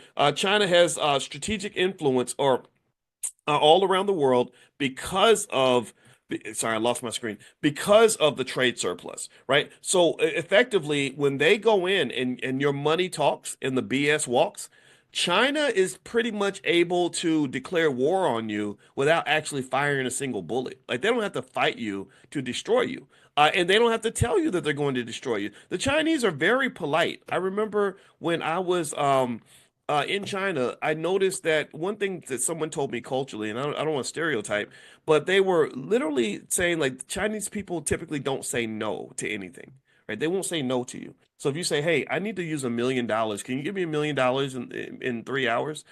A lot of people they won't say no. Like here, we'll be like, "Hell no! What are you talking about?" They'll be like, uh, I need to think about that. So that's what they kind of do. So they're very polite, extremely polite. And so what they'll kind of do with other countries, I've noticed, is they'll go and you'll do something they don't like, and they'll be very polite. They'll be like, "Oh, it's okay, it's okay." And then next thing you know, your goods are not getting through the port in China, or or they've been done some sort of embargo on you economically that's decimated you financially. So they're very subtle about that. They declare economic warfare, not so much direct warfare. They don't want to go to direct war with the United States, but the FBI director mentioned something really interesting about how the Chinese investment strategy works. Because they don't just invest in things that generate money, they invest in power. And one thing that he said the Chinese have done is he said they have planted a bunch of bugs in a malware viruses, computer viruses, in a lot of essential American infrastructure. They basically said that they're just sitting there. They're waiting. They're just waiting. Like, okay, go ahead and do something. Go ahead and say something. And what they said they can do is they can then at that point activate these Trojan horses to poison our water systems, to mess up our electrical grid, shut down all the cell phones in the United States, whatever, right? And this is what he said he was deeply concerned about. So just keep that in mind. Like if we go to war with China, they know how to fight just in sneaky little ways. Like I think they fight through social media. With all that conversation about Russia and China, getting all these ads on social media to basically kind of pit people against each other. And they're very aware of, for example, the racial divide in America. So there will be, these Chinese bots that pretend to be, strong black women on the internet who have all these opinions, or angry black men or whatever that will just pour fuel on the fire to create civil war. Thank you, Sharon. That's the right word, right? So they know this. They use America's divisions against us. So here is, if you want a couple of lessons that I think we can apply as a black community to learn from China. First off, there's economic independence and wealth building. So as you know, the same way China accumulates the reserves as a source of power, I think that we should build wealth and achieve economic independence as the number one objective for our whole entire community. That has to be near the top of our priority list. So that means owning businesses. We cannot keep producing employees. Stop producing employees. Stop producing people that are consumers and employees and renters and all these other things. You cannot do that. You cannot thrive and grow when you're on the white man's economic nipple. You cannot live like that. I'm not saying you can't work with other people. I'm not saying that you're a sucker for getting a job. I'm not saying that you should get mad because a white man walked in the room. None of that. I'm talking about stop taking pride in being horrifically overly dependent on another community. That is a vulnerability. That's a national security issue. Malcolm X, great black nationalist that he was, would understand this. He shared this. He mentioned this. He fought for this. So what happens is that it's really weird. I remember when Damon Dash went on to The Breakfast Club and did that epic interview where he was really talking about having your own business and all, and he was doing it in a Dame Dash kind of way, right? It wasn't perfect. Dame, I told you he's not perfect. I spent a lot of time with the guy and I like him, but he's different. But I remember. I remember when I got a call from Charlemagne, and he's like, yeah, man, he said, I need you to come and calm down people because I got brothers calling me, telling me they're gonna quit their jobs tomorrow, they're gonna quit their job tomorrow, and I said, yeah, I said, well, I can fix it, I can patch it up a little bit, but he's kind of right. These men, some of these men, he was talking a lot to the men, but I'm sure the women got it too, and I think women can relate as well. I said, some of these guys got to grow their balls back, man. They got to get their testicles reattached to their bodies. Like you can't just, he said, well, white people can go and get jobs and also. I said, yeah, but you got to understand, man, you're not white. You're not white. I'm not saying that we can't get jobs and that we don't deserve jobs. I'm not saying that at all. Right? You go to, you get your master's degree from Brown University or something. You should get that job at the investment bank that you apply for. But what if you don't? What if you don't? What if it doesn't work out? What if they treat you like the rest of us?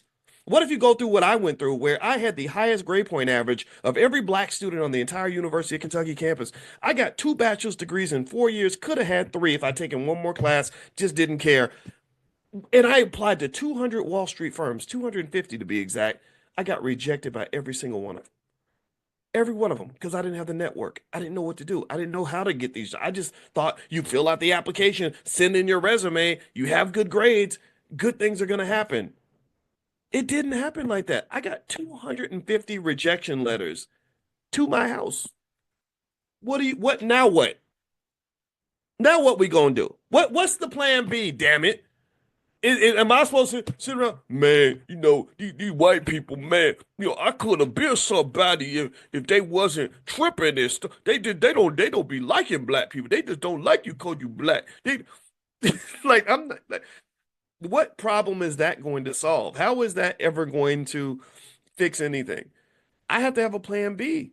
Maybe God is trying. Remember the color purple? God is trying to tell you something, right? So God is trying to tell me something. God was like, number one, these folks don't like you. Number two, their conversations about diversity is bull crap. I'm not gonna say bullshit because I don't want to cuss, but you know what I want to say. And then number three, it means you got to find another way.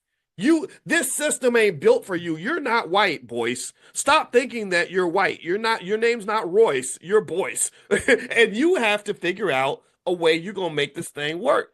Get in where you fit in. Figure it out. So to me, owning businesses and investing is essential for any black person, especially any black person with a strong black identity. Any black person with a strong black identity who wants to reach their fullest potential. Ownership is a must. Any black person with a strong black identity who wants to reach their fullest potential, who also wants to maximize their economic possibilities.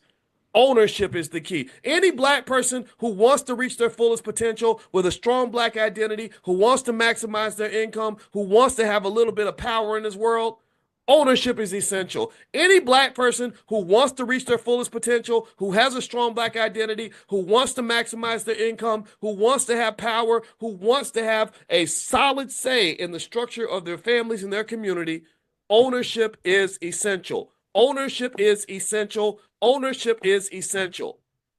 You cannot go through life without owning something in this country, or you will be fried and cooked, stomped out, and busted and disgusted. If you don't believe me, just look around.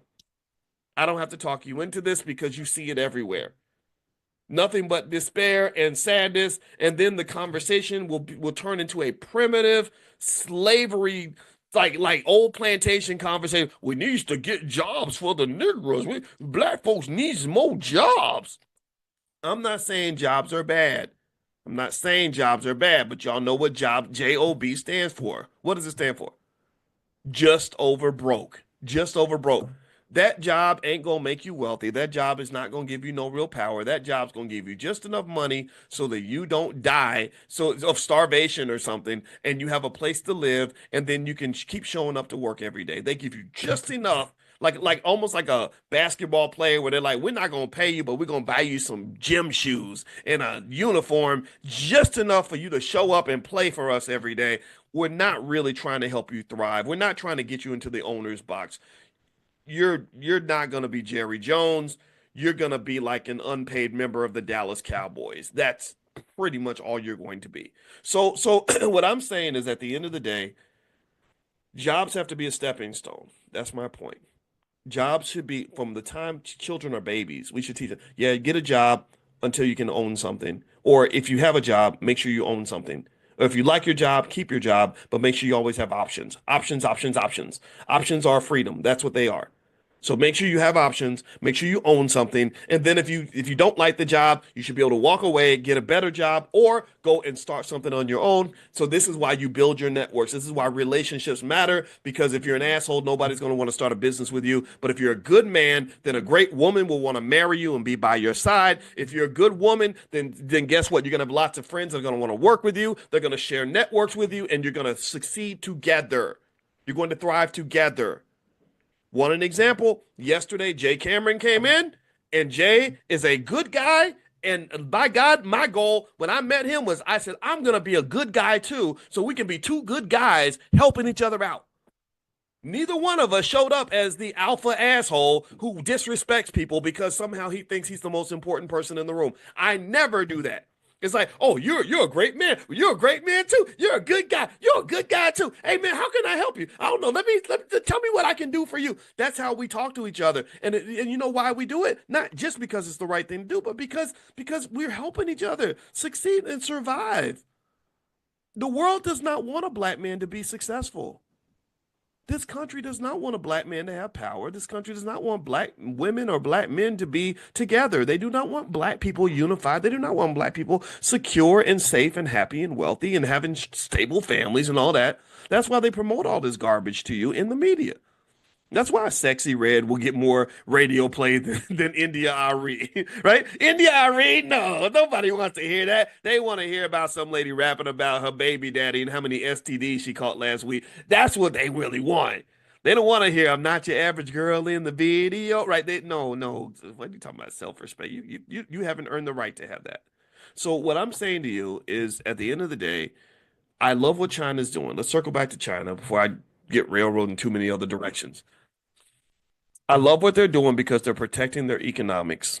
China is a powerful country because they are practicing Dr. Claude Anderson principles of powernomics, basic ideas.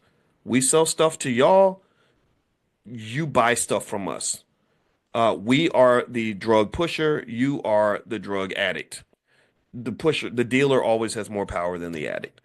We support our businesses, and you support our businesses, but we don't. We don't support your businesses. We in China. We don't buy American products. We buy Chinese products. If you go to China, if go to China, I dare you to do this. Go to China, and I want you to look up Facebook on your phone and see if you can find Facebook on your phone or Instagram, or Google or Uber.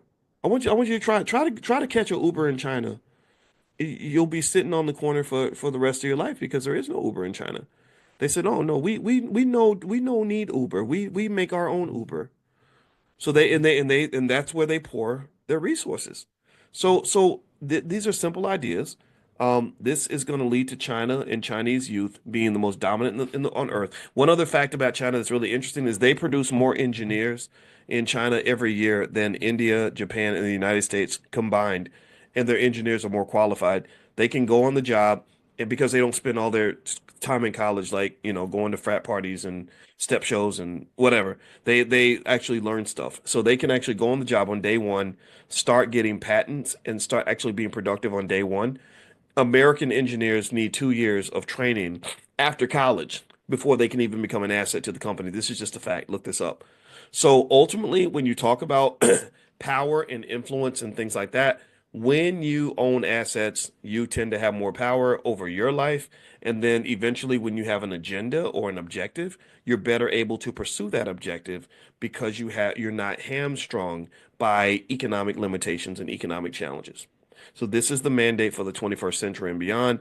This is what intelligent Black people are doing. This is the plan for our community. This is where we're going to be. And it's going to take time to build all that, but you put a good 20 or 30 years into this, you become incredibly dominant and you have a lot of leverage in the world.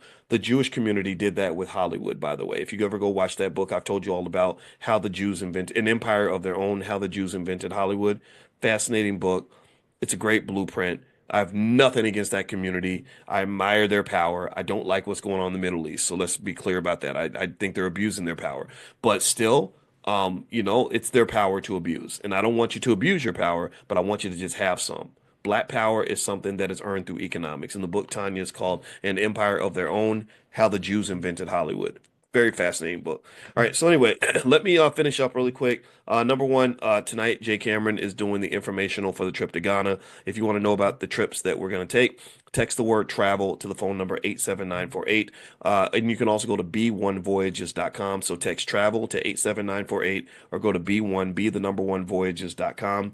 And there's other trips on there that you can feel free to go on with us. Also, number two, if you're in Prime, that video I texted out to you guys. If you have an interest in stock options, text the word options to the number 87948. And I sent you a video on how to sell some puts. And I think selling puts, it seems like it's already worked out. Like the stock market's going up today. So if you sold puts, then you actually were able to generate some money from that. Number three, later on today at noon, we're doing our Stock Market Investors Club. So if you want to give that a try, you can go to drboycestockmarket.com and do a free trial. Somebody put that in the chat, please. drboycestockmarket.com. And also, you can share your membership with your entire family. And Dorothea says, I did not get the video. Can you resend? Yes, I will resend it. If you ever miss something and don't see it, don't forget we have a great support team. You can email support@theblackbusinessschool.com. And Amani is right there, and Chanel, and they'll take good care of you. So email support@theblackbusinessschool.com. Okay, Charlene says, I missed what you said. I'm at work. Okay, well, I'll give you, there's a link actually. Today, this class is recorded on drboycetv.com. So I'll put this link in the chat for anybody that wants to watch the recording or maybe share it with anybody in your family if you think this message was beneficial for you. So here we go. There's the link. All right. So anyway, have a good day, everybody. God bless you. Thank you so much for listening. And I will see you all tomorrow morning at 10 a.m. Make sure you're on the text list for this class. Text the word morning to the phone number 87948. Or if you live in another country, just go to drboyceelevate.com. That's drboyceelevate.com. Have a good day, everybody. God bless you. Take care. Bye-bye. Good morning, everybody. Good morning. I hope everybody's doing well. I hope you're having a great day. Welcome, welcome, welcome. So good to see everybody. Welcome to Money in the Morning, aka our Millionaire Training Camp. This is where we get together and we practice the art of economic elevation, aka financial consciousness. financial consciousness, being alert, really understanding economics at a deep level, knowing what's going on in the world, knowing how to see the world, knowing what's in front of you, where the opportunities are, and where the limitations might be that you might have to go around in order to be successful. My name is Dr. Boyce Watkins, and I want to say hello to everybody who comes in. This is great. You know what? I have to tell you that I'm a little bit disappointed in myself. I think since my wife got a little bit sick, I have not been in the 5 a.m. club for like almost a week now, which is just terrible. I did get on the exercise bike, but that ain't enough. That ain't the same as going in and pumping iron. So I gotta get right and get straight. And I'm sharing that with you because I want you to know that even when you're doing the right thing, sometimes you may not always be doing the right thing, or even when you claim to, you feel like you are the best, that doesn't mean you're always at your best. So, not to say that I'm the best, but I can't say I've been my best self. But that health is wealth. We know these things, and I encourage you, if your mood's feeling a little bit down, get up and do some exercise. That'll really be a mood enhancer. Every single study shows that a little exercise, lifting weights, stuff like that, really plays a big part in your mood and your confidence and feeling comfortable about your life. And so that's my public service announcement for today. All right, so there was this very angry woman on CNN, who was sort of talking about uh, DEI in a way that I thought was really interesting and intriguing enough that I wanted to kind of talk about that today. Um, you know, and I don't know. I don't know. I don't know what to say about it. I do know what to say about it actually, but I kind of had to pause and sort of process it for a minute. And I'm gonna share the clip with you. And she's in a debate with a guy who looks like he's a white guy from New York, and they're really debating that whole conversation about DEI. Now, y'all know what the real definition of DEI is, what the definition of DEI is in our space. Put it in the chat. If you don't know what DEI stands for, it does not stand for diversity, equity, and inclusion. It does not stand for diversity, equity, and inclusion. It stands for development, entrepreneurship, and investment. That is, in my opinion, the real DEI, or at least the DEI that's going to get results. When you put your energy and your time into developing the things that you want to see in the world, when you are establishing an entrepreneurial culture where you develop institutions and invest in things that are going to help you to own businesses and build businesses, and just when you pour into the people and and the people and the projects that are going to build what you want to see. I think that goes a long way, right? So I always ask people, I say the number one question any black person can ask themselves in America is, what are you investing in? What are you investing in? And if you really look at what we're investing in, if you look at where do we put our time? Most of our time is spent investing and building white businesses. That's what it's done because we call that going to work every day. But you're investing. You're an investor. You just don't get a return on investment because America is not a country that rewards workers for their labor. They give you, kind of like a stipend. They give you just enough money to survive, just enough money to get by, but not enough money to actually thrive or create a surplus. Because a surplus would be very dangerous. A surplus for American workers would be very dangerous because when people have a surplus, extra, an abundance of resources, well, they don't want to go to work anymore, right? So ultimately, they don't want you to have a surplus. They just want you to have just enough so you can show up to work tomorrow. And that's pretty much the game plan, right? Like you're a basketball player and their goal is to make sure you have good sneakers, or you're like a horse in the Kentucky Derby and they're going to make sure the horse just has enough hay to be strong enough to run on race day, right? So ultimately, what I would say to you is I would encourage you to consider the fact that as you evolve and as you sort of think about what your next move is going to be, to ask yourself, what am I investing in? Start with your time. And then start with your dollars. If you're spending money, it's really interesting that when we consume, when we buy products, right? We sometimes forget that the place where you spend your money is also where you're invested in. And I want you to look at what businesses you're putting your money behind, right? Look at your attention. Your attention is a commodity. Mark Zuckerberg has made a quarter of a trillion dollars just on attention. And so with that attention, he's been able to turn that into this massive empire called Meta. And so if you think about where attention goes, attention is a really powerful commodity.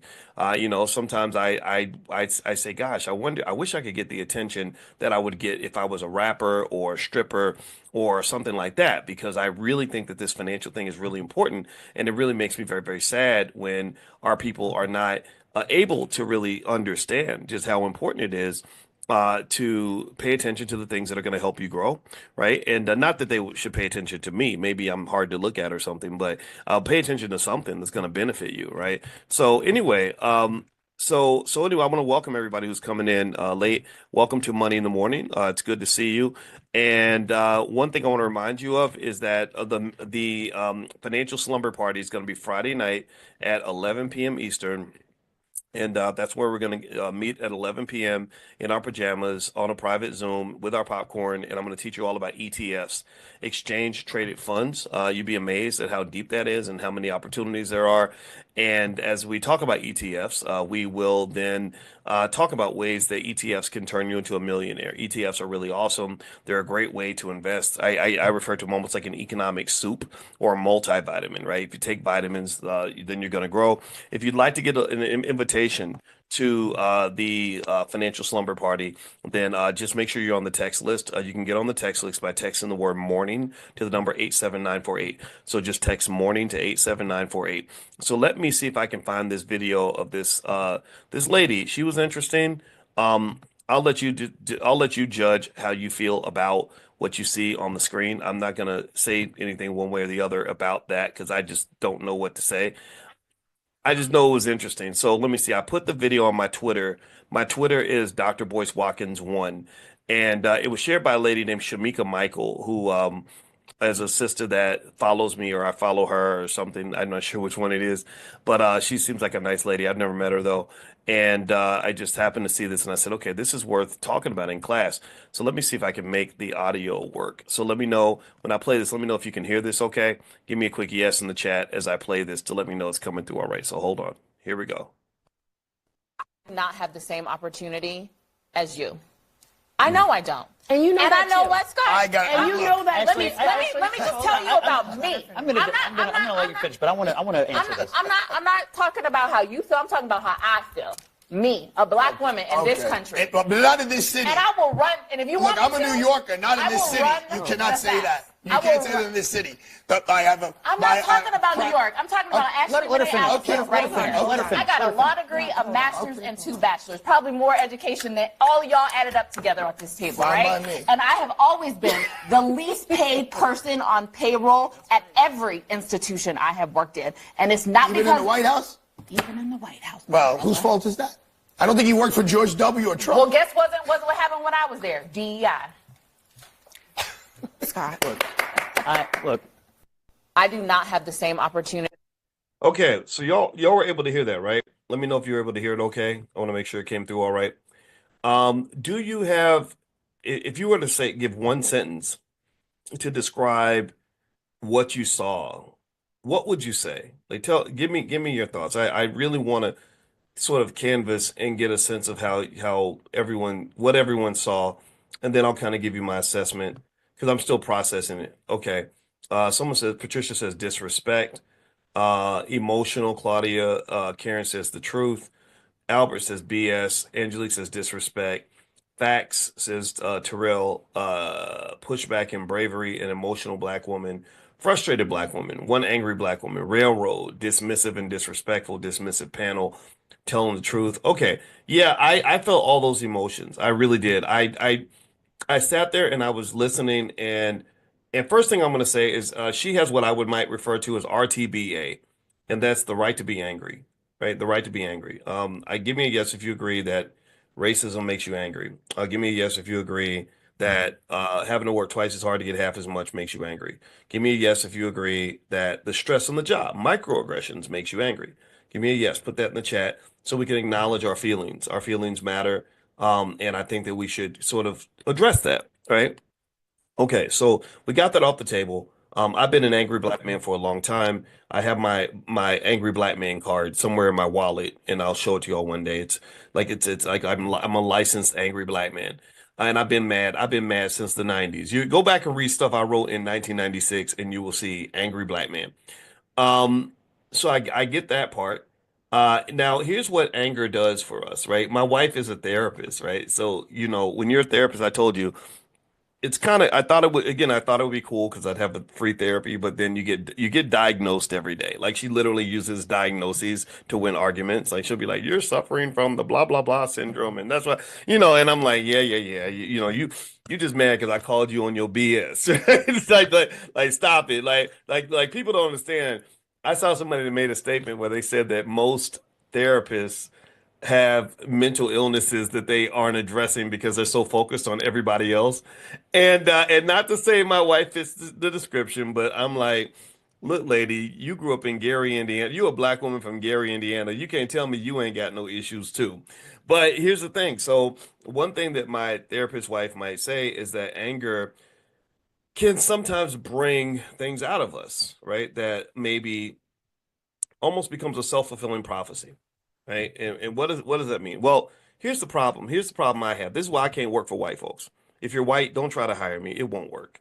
I just, you know, I can't work for white folks, honestly, because the trauma has been so bad. Like the trust. I can't if you're really nice to me for a long time, I'm kind of like, okay, so at what point are you going to start acting white? Because it's got the other shoe got to drop at some point. At some point, you're going to take the mask off, and you about to remind me that I'm black and you're not, and then we gonna all be mad, right? And this comes from growing up in Kentucky, and just sort of not understanding why I was treated so unfairly, even though I tried to be a good person, worked hard, did my best, and you just didn't get what you deserved. And it didn't stop in the South. Everyone thinks racism only lives in the South. I think that's the most ridiculous pile of crap I've ever heard. When I was at Syracuse University, I was very confused regarding, I said, look, I'm doing this work for my community and it's good. People love it. I'm getting calls from Farrakhan and civil rights leaders and people all over the country telling me how my work is impactful.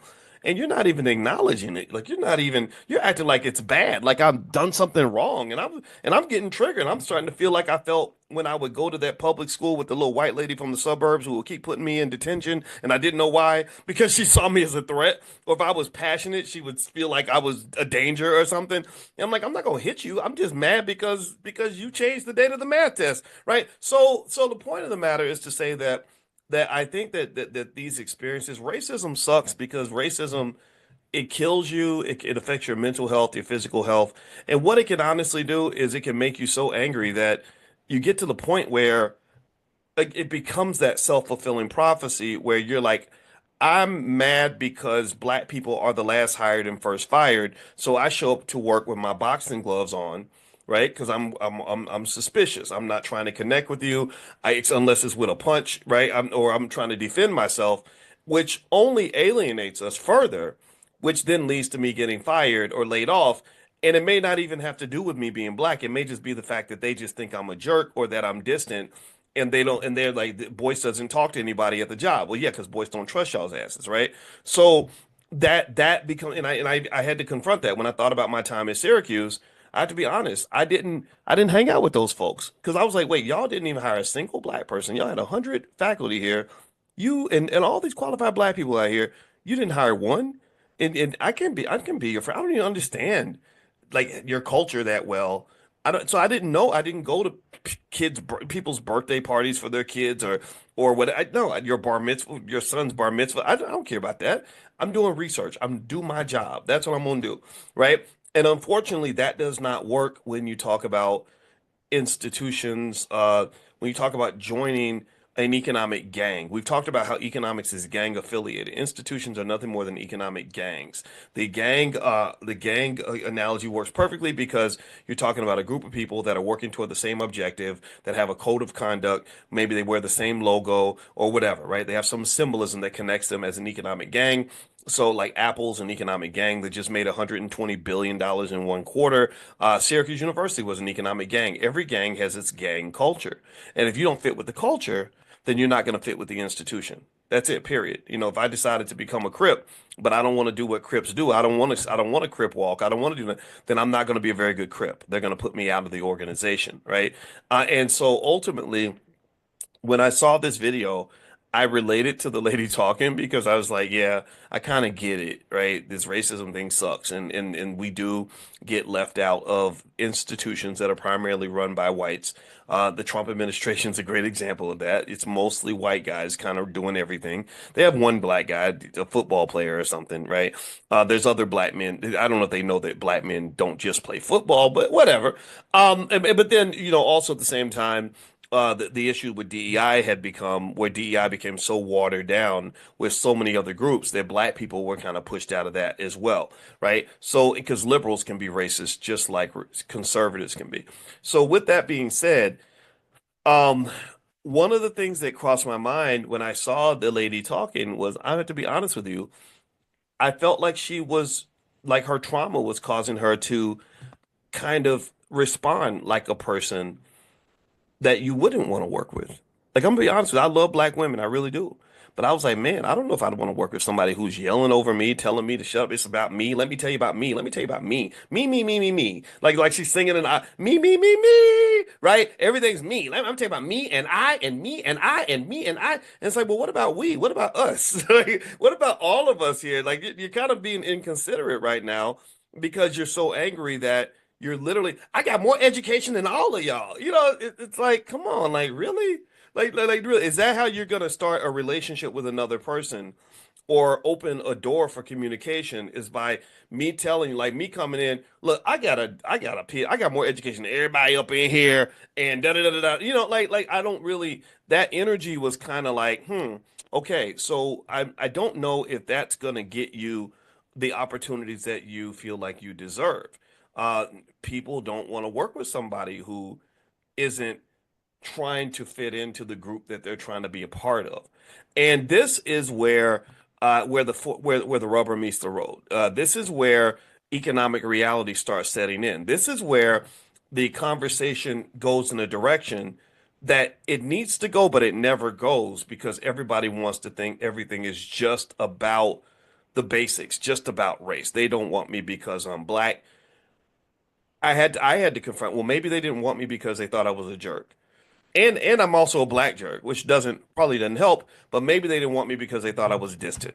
Maybe they didn't want me because I didn't follow protocol. Maybe they didn't want me because of something else. And it doesn't mean that being black doesn't play a part in that, right? I think that we don't understand each other. I think whites and blacks don't really get each other all the time. I really don't. And I agree with you, Tiffany. The man didn't give her a chance to speak, but she didn't give him a chance to speak. She was talking over everyone at the panel. For that moment, she was dominating the discussion by telling everybody that she was better than them. That does not work. It just doesn't work. And so what that does is that leads you to make two choices. One or two choices. You got one or two choices if you want to figure out this economic thing. One, you have to adjust to the culture of the institution that you're trying to be a part of. That's hard to do. It's really, really hard to do. Um, that means that forming relationships requires you to trust people. It requires you to be humble. It requires you to sometimes put other people's needs ahead of your own, put the collective ahead of yourself. And this is just a fact, right? Or you got the other option. The other option is you have to build your own institutions. You have to build your own businesses. I think those are the only two options for black people. I really do. I'm not saying that she's wrong. Yeah, I don't think there's any such thing as a right or wrong. Like, I don't have a right to tell her or you or anybody how you should go about navigating your economic reality. I don't have a right to do that at all. But I can tell you what I think the options are. The options are either you fit in or you build your own. You either fit in or you build your own shit. If you don't do one or the other, then you're gonna just be sitting on the outside of the institution, screaming and hollering, "Y'all don't want me because I'm black and I'm smarter than y'all." And blah, blah, blah.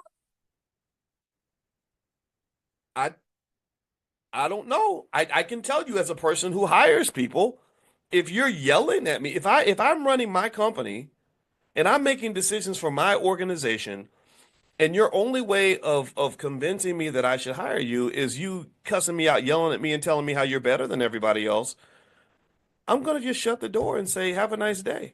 That's it. That's it. I'm not saying that she was wrong. This is not a right or wrong thing. See, this is the problem I think with the racial conversation is that we get into like the way things should be. Well, it ain't right. She should, be listened to. I agree with all that. I can't see the way things should be. Sometimes you gotta look at the way things are. What are your choices here? This was my reality, right? I could sit there as the angry black man, hoping that one day white people will stop being white. Hoping that one day they're going to break the 400-year-old tradition of blocking black men out of significant opportunities. Hoping that they would look beyond my anger and my dismissiveness, which came out pretty strongly, and say, "Gosh, we really still want this black guy around, even though he feels unpleasant. He's scaring the shit out of us. We're going to go ahead and really take good care of this guy." Or I can go and create a space for myself because maybe our relationship has gotten so toxic anyway that we shouldn't even be together. Right? It's almost like it's really to some extent. I mean, I've always compared the relationship between blacks and whites as an abusive marriage. I really do. We love them. We love us some white folks. We love white people more than they love themselves. We give them more credit for their greatness than even they give themselves. We look for their validation. We need them to tell us that we're important. We need them to give us a degree, give us an award, give us some acknowledgement, and then we start to feel better about ourselves once we're recognized by them. So we really do love white people. I really believe that. And in this abusive relationship, if you get to the point where someone says, "Well, I don't want to be with you anymore. Like I'm sorry, I'm not of interest to you," and you think that you can make them stay with you by smacking them upside the head and cussing them out, I think that that's probably not a good way to kind of look at things, right? If I just say, "Well, I'm going to yell at you and scream at you and tell you how crappy you are, and then I still want you to love me," I don't know if that's a healthy approach to anything, right? So I've got a choice. Either I can be nice to you, which is hard, right? Maybe because I feel like you've mistreated me or whatever, and you deserve to learn about yourself, or I can go find a better relationship. You understand? I can walk away from this table. I don't have to be here. That's the ultimate Trump move, not Donald Trump. I'm talking about Trump. I'm talking about spades, like big Joker. If you play spades, you know how important the big Joker. That's a big Joker move. The big Joker move is if I'm not being treated the way I deserve to be treated, I'm going to walk away because I have never forgotten that I'm the prize. And I'm not the prize because I just call myself the prize. I'm the prize because I've, number one, put in the work to be the prize. Number two, I understand that complementarity matters, meaning that I have enough awareness of how my value fits into an organization such that I can find the situation where I become the prize. See, every, evaluation, when we talk about like there are all these really stupid conversations online about high value men and low value women and high value people don't understand. See, you don't understand. One of the areas of specialty that I had when I was working on my doctorate is something called asset pricing. All asset pricing kind of does is it says, how do you figure out the value of something? They call that price discovery for the stock market. How do you discover what the value of an asset is? So when people say I'm a high value man, you don't understand. 1,000 calculations go through my head because there's a million ways to measure value. I'm like, well, what criteria are you using to determine that you're a high value man, or what's by what measure, right? Because valuation is really in the eye of the beholder. Valuation's about positioning. Let me give you a simple example. I could go to a gas station and buy a bottle of water for 50 cents. I could go to a CVS, buy that same bottle of water, same water for $3. I could get on an airplane and buy that same bottle of water for $5. I could go to a the Four Seasons restaurant in New York or Four Seasons Hotel and buy that same bottle of water for $12. It's the same water. But how does the value keep changing? 1 minute is 50 cents, the next minute is $3, next minute is 12. How much is the water worth? Is it high value water or is it low value water? Well, it depends on where you're buying your damn water from. It depends on the positioning of the water. So if I'm water and I'm like, I'm high value water, Everyone should love me because I'm delicious and tasty. I'm high value. How dare you offer me 50 cents for me because I'm high value. Well, you better get your ass into a place where where your value will be recognized. You're probably not positioned properly. You sitting in a damn gas station or a 7-Eleven expecting people to pay $12 for a bottle of water, and people are like, "You're crazy. Ain't no water worth $12." But if you go to the Four Seasons restaurant, people will pay $12 and think nothing of it. So when people say I'm a high value man, or I'm a high value woman, and I don't get respected and treated properly, I'm like, well, you don't because you're probably not positioning yourself in the right place. Like those when you have those ladies that say, "Oh, I only look for men in certain places because I want a rich man, so I go to places where rich men are." I think that's a smart strategy. Or men who say, "Yeah, I know I'm a high value man, so rather than me convincing you that I'm a high value man, I'm gonna go to a place where men like me are valued, and then I will get the opportunity to live my life as a high value man." Right? Like for example, I have never been 6 feet tall. I keep waiting. I'm hoping that I'm going to have a growth spurt. I'm never giving up hope, but I'm still not 6 feet tall. And I can tell you, when I was dating, when I was single, I did online dating one time like 25 years ago. I couldn't do after I became kind of known. I couldn't do it because people be Googling each other and stuff, and just it would get weird. So I never did it after. And plus, I didn't have to. You go places, you meet people. But before I did try it when I was like 30, and there would be a lot of women who would send me like a nice polite little message saying, "I'm sorry, but I don't date men under 6 feet tall." That's when I became aware of it. I didn't even know that it was a liability. I was like, most people aren't 6 feet tall. If you go to the basketball court, the 6 feet tall guy is the center. He's the tallest one on the court. What do you mean you don't date men under 6 feet tall? Most guys are not 6 feet tall. You want to yell, you want to scream. Don't you see? I'm high value. One day I'm going to be Dr. Boyce Watkins, and I'm going to make a lot of money, and I'm high value. What's wrong with you? You undeserving, ungrateful, blah, blah, blah. I could do all that if I want to, or I could just say, okay, no problem, and just go somewhere where maybe smart men are valued. And then suddenly I become high value because there are these women. I learned about this too. I learned a lot about women between the ages like 30 and 33. I read a book called What Women Want Men to Know, and that's where I learned about women that are sapiosexuals, who are just enormous, just outrageously attracted to men who are smart. And I'm like, I got a PhD, so I'm pretty smart. So I'm a high value man now. Look at me, right? So valuation. This is my point. I'm gonna stop being stupid.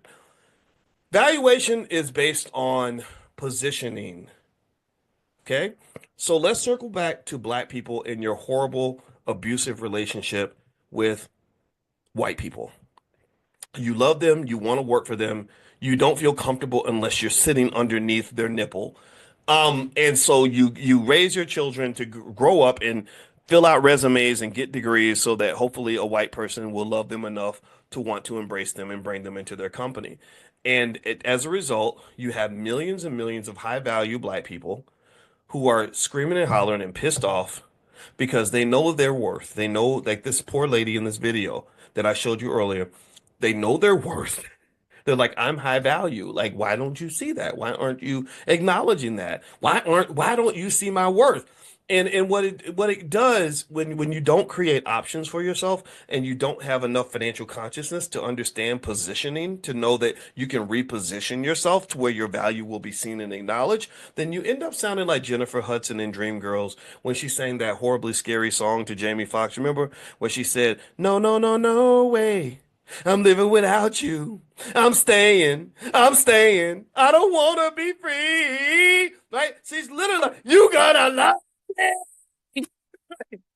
If I gotta kill you, you gotta love me. And you ain't loving nobody else. Ain't nobody gonna want to date you, you stalker." That's crazy. That's crazy. So what I really believe, I'm gonna just tell you the truth. I'm just keep it real with y'all. I think we gotta stop stalking white people. I really do. You gotta love me. Like, don't nobody want to date. You can't do that. That's not how ladies, you can't go to a man and say, "You're gonna love me if I have to stab you to make you like." That's not gonna work. He's not gonna feel safe. right? You know, like fellas, don't do that. Like they like you need to get the therapy and see your worth, and then you say, I want to be loved. I deserve to be loved, but I'm gonna find somebody who can see my worth. Right. So rather than me yelling at those women who don't date men under 6 feet tall, I would say, okay, no problem. And I would find women who are okay with a short, smart, rich guy. Right. That became my type. Right. You know, I can't never be 6 feet tall. I can't give you that, but I can put some money in the bank account. How about that? That adds my value, I guess. Whatever. Right. So my point is to say that as people, we have value. We all have worth. Financial consciousness is a powerful asset because it helps you understand your environment. It's an awareness, right? It's like, oh, wait, okay. So I got these tomatoes and I'm selling the tomatoes here and I can't get more than $1. So maybe I need to sell my tomatoes on the other side of town where people have more money and they really want tomatoes and there's a shortage, right? So I think the same thing is true economically speaking. If you raise kids to understand the real DEI, which is development, entrepreneurship, and investment, then that kid is never, ever, ever gonna find himself hollering and screaming and begging white folks to accept him. He's going to see the value for what it is. He's going to see the value without having the value have to come through the lens of a white man. See, sometimes we can't see our value until someone else sees the value, right? We'll go to school, work really hard, and get all the credentials and be super good at what we do.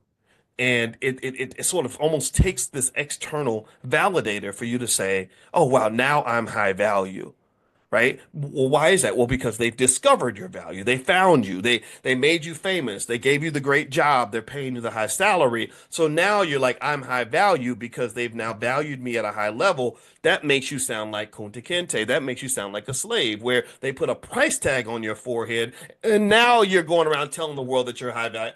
I'm a highfalutin, high value Negro because I look at how much money I make. Look at how nice my office is. Look at how important I am. They put me on TV. Now I'm high value. Well, the problem with that, though, is that two things. One, they could take that away from you in a second. And this is what they do. This is what economic warfare looks like. It's like, oh, you're getting out of line. Oh, you think you're controlling all this? How about we strip all that away from you and then you go back to just being an IGA? Okay, how about you just go back to being one of them? Okay. And then the second thing too is here's what I need you to understand. If they discover your value and acknowledge your value, they didn't create the value. The value was there before they discovered it. Do you understand?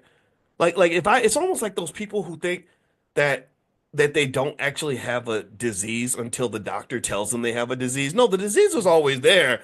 You just didn't go to the damn doctor, right? And then you go to the doctor, you're like, the doctor gave me cancer. Imagine people talking, the doctor gave me cancer because he ran the damn test. If he had never run the test, I would never have cancer. How logical is that? That makes no sense. So the same thing is true with value and worth. Your worth is always there, like just like oil being buried under the ground. And the oil doesn't come into existence just because somebody drilled for it and pulled it out. And what I want you to know how to do is how to drill for your own oil in case the oil companies never come around and decide to drill in your backyard, right? That means that if I am a high value black man because I've worked my butt off and I've got skill and I'm intelligent and I'm a great colleague and all these other things, and I lose my job, that has nothing to do with me losing my value. That just means that I lost a relationship that was making it easier for me to extract my value, but the value was already there. Do you understand? And this was my thought process when I was leaving Syracuse. I was like, damn, it kind of sucks that I don't have this six-figure job, but I'm still one of the few black finance PhDs in the entire country, which means I can still go out here and kick some ass. I don't really need you to see what I'm capable of or who I am. I see what I'm capable of and who I am. And once I see the value, then I then realize, okay, so my goal at this point is to figure out various ways to extract the value. I know the oil is buried under the ground. I know that there's gold in the mine. All I got to do is learn how to drill for it, which comes back to the real DEI, which is development, entrepreneurship, and investment. You develop institutional infrastructure that allows you to extract your value, to extract your worth. Entrepreneurial mindsets are people that can create economic possibilities and economic realities, even when there are no jobs available. Investment means that you keep investing in drilling and extracting and pulling out that value. Going back to what I talked about earlier with the pricing of an asset, which comes down to something that I mentioned to you before called price discovery. You're discovering, what is this thing worth? What is its value? And there are a lot of conditions on that. So a lot of people don't see their value because nobody ever taught them how to find it. No one ever gave them the lens or the consciousness to be able to see the value in a vacuum. So many people, in my opinion, are just built to be sheep. They're built to be sheep because a sheep only sees their value if the world tells them that they're valuable. And I encourage you to kind of move away from that, right? Learn how to see your value. You know if you're a hardworking person. You know if you've got skill. You know if you're good at what you do.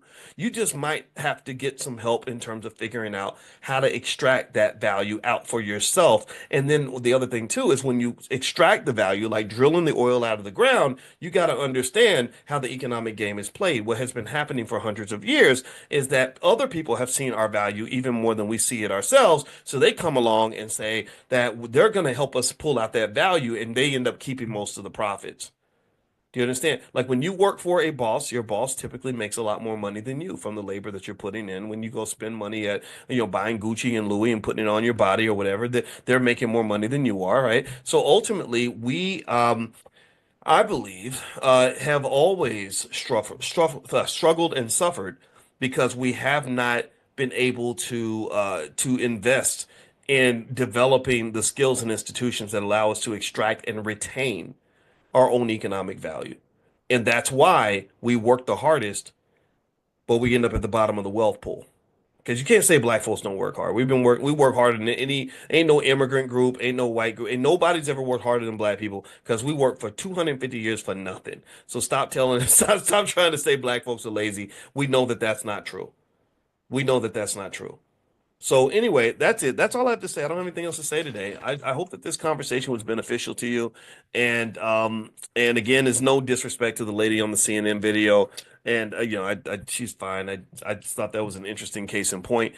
I want to remind you, don't forget the financial slumber party's Friday. So if you want to get an invitation, get on the text list. Text the word morning to the number 87948. So text morning to 87948. Also, the ladies at Fly Nubian Money, they go live every day at 1 o'clock with smart black women, Dr. Lene Javette, Constance Carter, Tiara KJ Williams, my wife, Dr. Alicia. If you want to hang out with them, I think we should listen to smart black women. I think our women are just the baddest on the planet, and y'all crazy like us. We all need our therapy because racism hurts everybody. But I think we should work on ways to be good partners to each other and good collaborators with one another.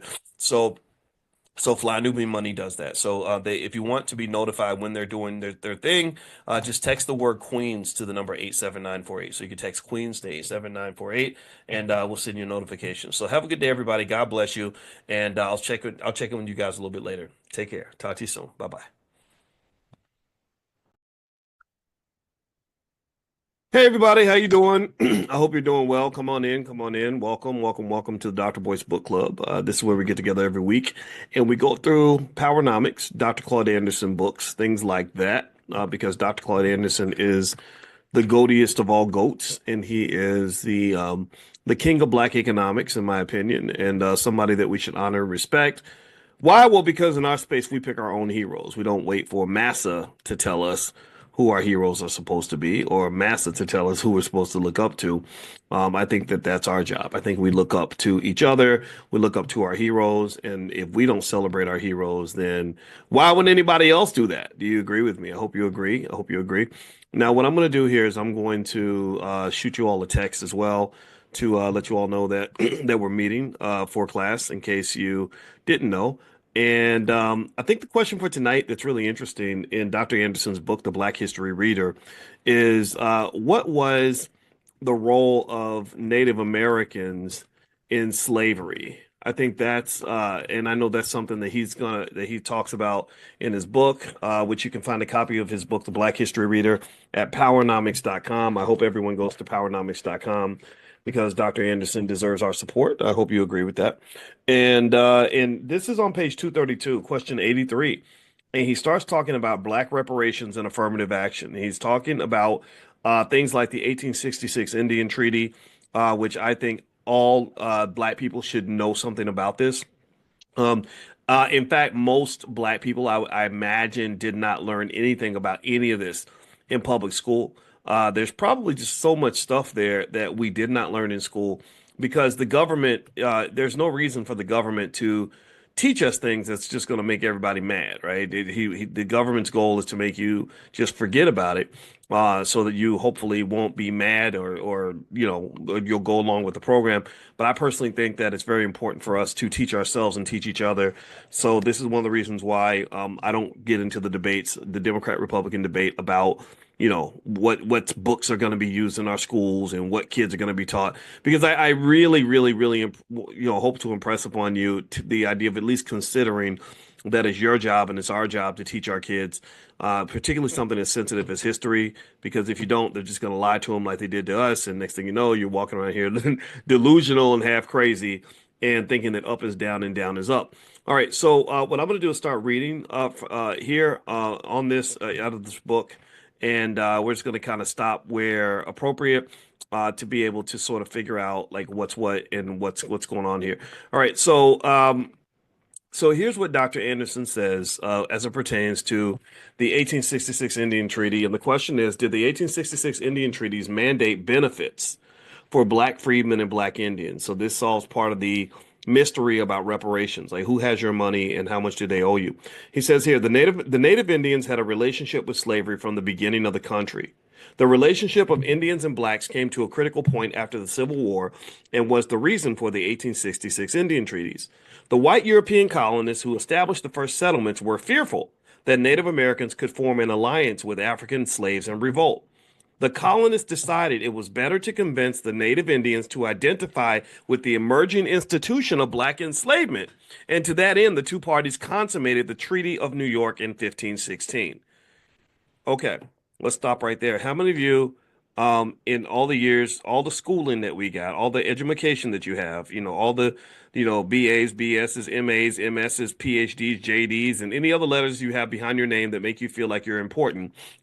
How many of you ever heard anything about the Treaty of New York in 1516? Give me one. I'm looking for one yes.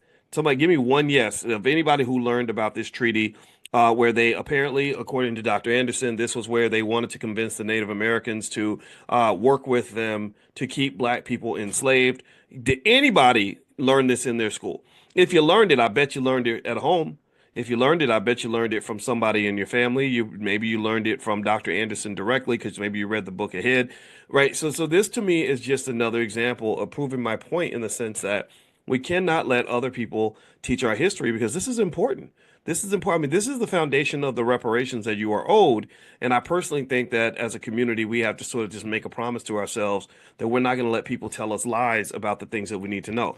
All right, so let me hop in here really quick. I'm gonna send you out all a text message to let you all know that we're going live. And if you want to get a text notification, there's a couple ways you can do that for this class. If you just text the word money to 87948, you can also get a free copy of my training, How to Make Money Without Working. That's the stock option stuff if you're interested in that.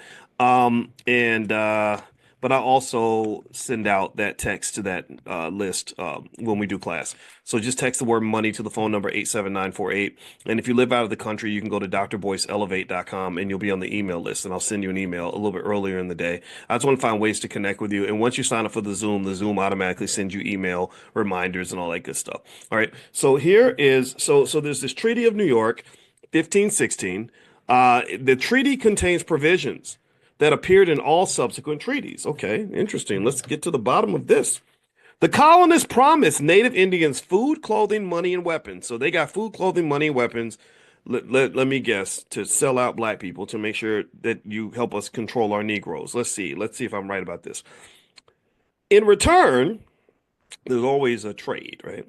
They required the native Indians to cease being hunters, to build farms, own black slaves, and support slavery. So they gave him food, clothes, money, weapons. Remember I told you how money is power? And Massa can print money. So he uses his money to control you and get you to do whatever. That's how they got these little rappers to run right here, destroying the black community left and right, worse than the KKK, is they just give them little trinkets, food, money, clothing, and weapons. Just as long as you're shooting yourself with the weapons, it's okay. In return, they require them, not ask them, they require them to stop being hunters. So they'll feed you your food to teach you how to not hunt for your own food. Isn't that deep? That I'm gonna give you some food to pacify you, so I shut down your natural ability to hunt. So I'm gonna give you a little job. Let's take the analogy full circle. I'm gonna give you your little black job, and you're gonna think I'm your friend. And the reason I'm giving you your little black job is because I don't want you to learn how to be an entrepreneur like me. I don't want you to compete with the big boys. I need you to work for the big boys, right? So they went to the native Indians and they said, you're hunters. We don't need more hunters. We want you to actually have farms. We want you to be farmers. And then we want you to own black slaves. So support us in this slavery thing and then support slavery. That's what it says here. This is in Dr. Anderson's book, page 232, The Black History Reader. If the native Indians accepted those terms, the colonists promised to call them civilized instead of savages. So you get to be a distinguished Negro now, but that's the analogy, right? Except it's not black people, it's Native Americans. But the white supremacist playbook is kind of the same, right? So some of y'all are civilized Negroes. You gave $250,000 to blankety blank university. And because you went to blankety blank university, you walk around holding your suspenders like Urkel, and you say, I'm a distinguished Negro. I'm part of the Boule now, and I'm better than all these other Negroes now because I've all these credentials and behind my name, right? That's what they do, right? But then they're like, okay, yeah, just give us $250,000 and we'll call you whatever you want. We'll rub your booty and call you Sally. And that's what we are here. You're not black, you're OJ. All right, so let me keep reading here. Let me stop being sarcastic. Y'all know how I get because this stuff makes me mad. All right, it says here if the native Indians accepted those terms, the colonists promised to call them civilized instead of savages and to give them, listen to this. Damn, the plot thickens. And they got paid $25 for each runaway slave they captured and returned to the slaveholder. Hold on. I'm sprinting. Okay. I gotta find this out. So let's see. What year was this? 1516. How much was $25 worth in 1516 if translated to $2024? So we want to see how much they got paid to sell us out. Okay. This is and all this is in contradiction to the crap you learned in school. You learned about all these alliances, like, yeah, they were really your friends. They're oppressed like you. They're just like, yeah, okay. Let me do some little math right quick. And so $25 is how much they got paid. And this is for anybody who's part of one of the civilized tribes, I want you to know that when we come for the reparations, you owe some money too. So I'm going to tell you I'm about finna to tell you approximately how much money y'all owe us as well, because a lot of y'all owe us money. Okay, so $25, that was a pretty penny. $25 in 1516, check this out, is $48,160.33 per slave. How about that? That's a lot of money. You could buy a nice car for that amount of money. So this is what they did. This is how they sold you out. This is how they pretty much got money to I guess bring you back to your master or whatever. They did this to your ancestors, your blood ancestors. This happened to them. A lot of you are descendants of slaves, I assume. How many of you got great great great grandparents that were slaves? Anybody? I do. I have a great great great. So when the reparations checks come flowing, I got proof that I should get my check. I should be one of the first because I have a great great great grandfather named Boyce from Kentucky who got the name Boyce from his slave master. So I not only do I have the slave lineage, but I got the slave name. And I could change it, but y'all used to calling me Boyce, so I'm just gonna stick with it. But maybe one day I'll come out and be like, y'all need to call me Shaka Zulu or something. All right, anyway, let me hold on. I'm trying to clean my glasses off. Here we go. Because my glass, I got to, I don't want to be angry with smudgy glasses. All right, I need my glasses clear so I can see exactly how much money they took away from us. So let me keep reading. I keep reading, boys. Focus. All right, here we go. Um, so for more than 300 years, the tribes owned, traded, captured, and profited from the enslavement of blacks. Sorry, I must have the ghosts of our ancestors came into my office because they just turned my TV on and I didn't even hit the button. So they're mad too. Or maybe that's my mama. You know, my mama lives in heaven now and they have good Wi-Fi in heaven. So how you doing, mama? It's good. I'm glad you're in class today. All right. So for more than 300 years, the tribes owned, traded, captured, and profited from the enslavement of blacks. Write that down. When the Civil War broke out between the North and the South, all five of the civilized tribes, the Choctaw, Chickasaw, Creek, Cherokee, and Seminoles, sought to protect their slave investments. So, no, they were not side by side with black people fighting for your freedom, like maybe some of you were led to believe.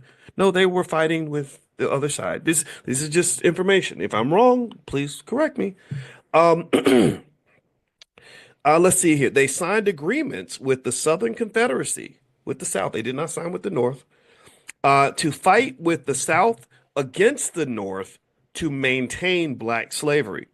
The 1866 Indian treaties, which is what Dr. Anderson has been suing for many decades, by the way, with his own money, hundreds of thousands of dollars of his own money has been put toward these lawsuits. Your Congressional Black Caucus members have not been helping, most of them. Maybe one or two, but for the most part, they've kind of blown it away. Barack Obama did not help.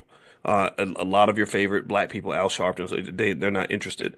The 1866 Indian treaties between the U.S. government and the five civilized tribes required the tribes to release their slaves after the Civil War and described the legal obligations of the tribes to the black freedmen and black Indians and the benefits that were due to them. So you had black Indians and black freedmen that were owed money from these tribes while they're, making money from their casinos and stuff. Initially, after the Civil War, the Native Indians, who had been slaveholders and had fought on the side of the South to maintain slavery, refused to release their slaves, claiming independent sovereignty. By fighting on the side of the Southern Confederacy, the Indian tribes had broken all previous treaties with the U.S. government because each treaty required loyalty to the U.S. So every treaty they signed before that one was violated when they decided to side with the South in the rebellion. Let me see here. Hold on. The 1866 Indian treaties were drafted by representatives of the U.S. and were signed by Indian chiefs of each of the five tribes. The treaties required the Native Indians to release their slaves, to give each, this is your reparations, pay attention now, listen. They were required to give each black freedman and black Indian $150. Remember, this is hundreds of years ago now. This is a lot of money. $150, 160 acres of land. And most importantly, they were all to be treated as members of tribes. Now, okay, I'm furiously running back to calculate because I got to know this. This is okay. So, how much is the average cost of 160 acres of land? We need all the black accountants and stuff to be jumping on board. Y'all need to be sitting out pulling out the calculators. Okay, you owe us this much plus interest and penalties. Okay, so check this out. So let's see. If it's farmland goes for on average $4,170 per acre in 2024. Cropland $5,500 per acre. Pasture land $1,800 per acre. If you look at just land in given states, Rhode Island is the land is $22,000 per acre, 160 acres. That's a lot of money. It's a lot of black wealth right there. So the average for 160 acres. Listen to this, y'all. This is money that should be in your pocket. The national average for farm real estate means that if you had 160 acres in your family, it would be worth $667,200. If you lived in Rhode Island, it would be worth $3.5 million. But if your broke ass lived in New Mexico, it would only be worth $112,000. So you pick a number somewhere in the middle, you're talking about something that's probably about seven figures for most of you. This is why you had no money growing up, because they stole your money. I need you to understand that your ancestors were not lazy. They were robbed.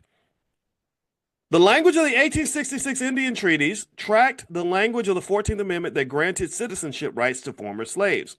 The treaties mandated that black freedmen and black Indians be treated similarly in all manners and equal to the members of the 5 civilized tribes. So that means that the black freedmen and black Indians should be treated the same as the Native Americans.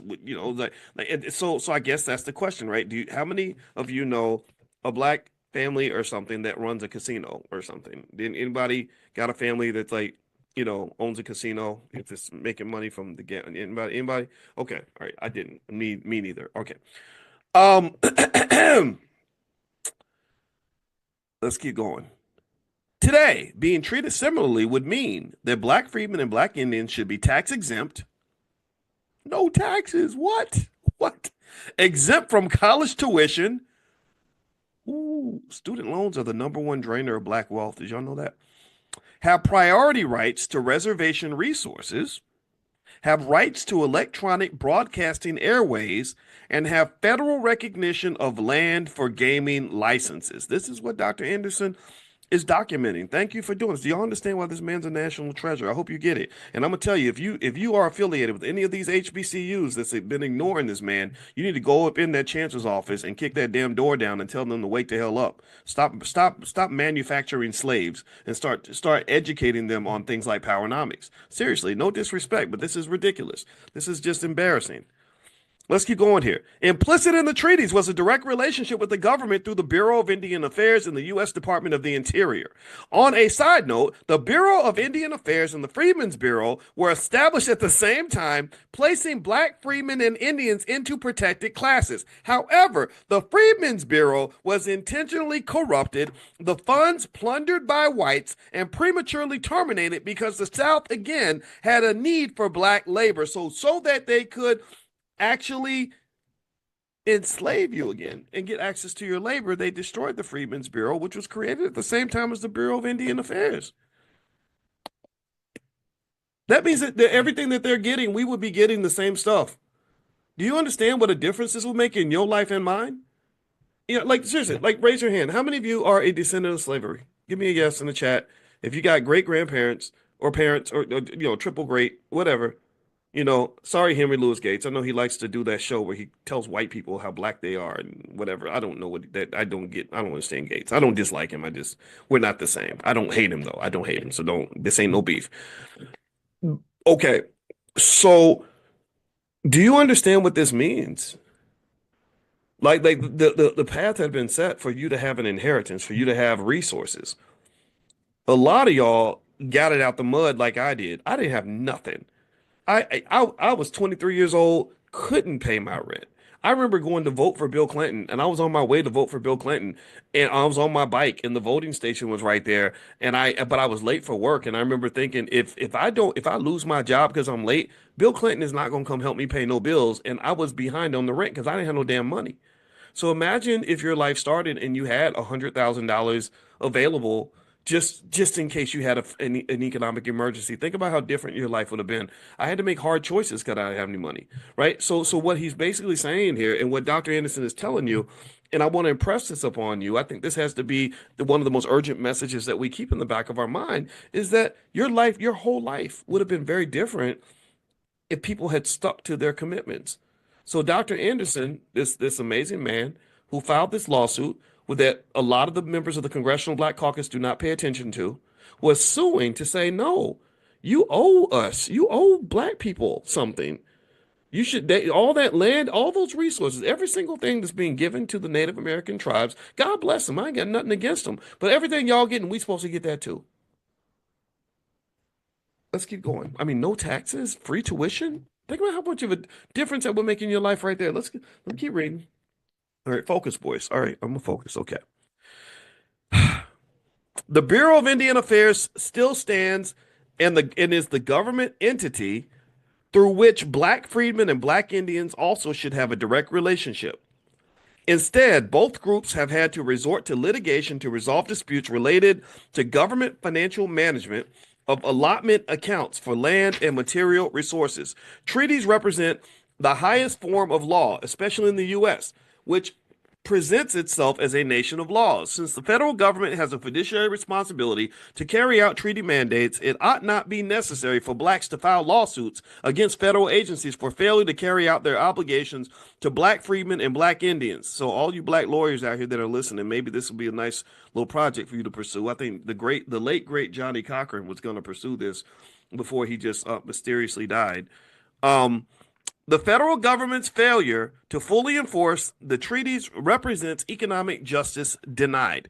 The historical significance of these treaties cannot be minimized because they detail tangible benefits directed to a specific segment of black Americans and their descendants. The economic benefits should have been enjoyed by the black freedmen and black Indians and passed to their descendants. Over the course of the last 150 years, these treaties have served as the basis for Native Indians to demand accountability from the U.S. government for mismanaging Indian assets.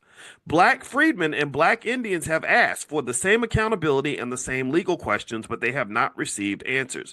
Blacks cannot let the economic benefits of these treaties to blacks be ignored. How is it that legitimate benefits assigned to blacks are always forgotten in history? And I think that speaks to just expectations. Like, people kind of expect black people to be broke. They expect the black community to be in shambles. They expect you to have nothing. So when you say, no, I'm not supposed to have nothing, I'm supposed to have something, people are like, what are you talking about? Like, that's crazy talk.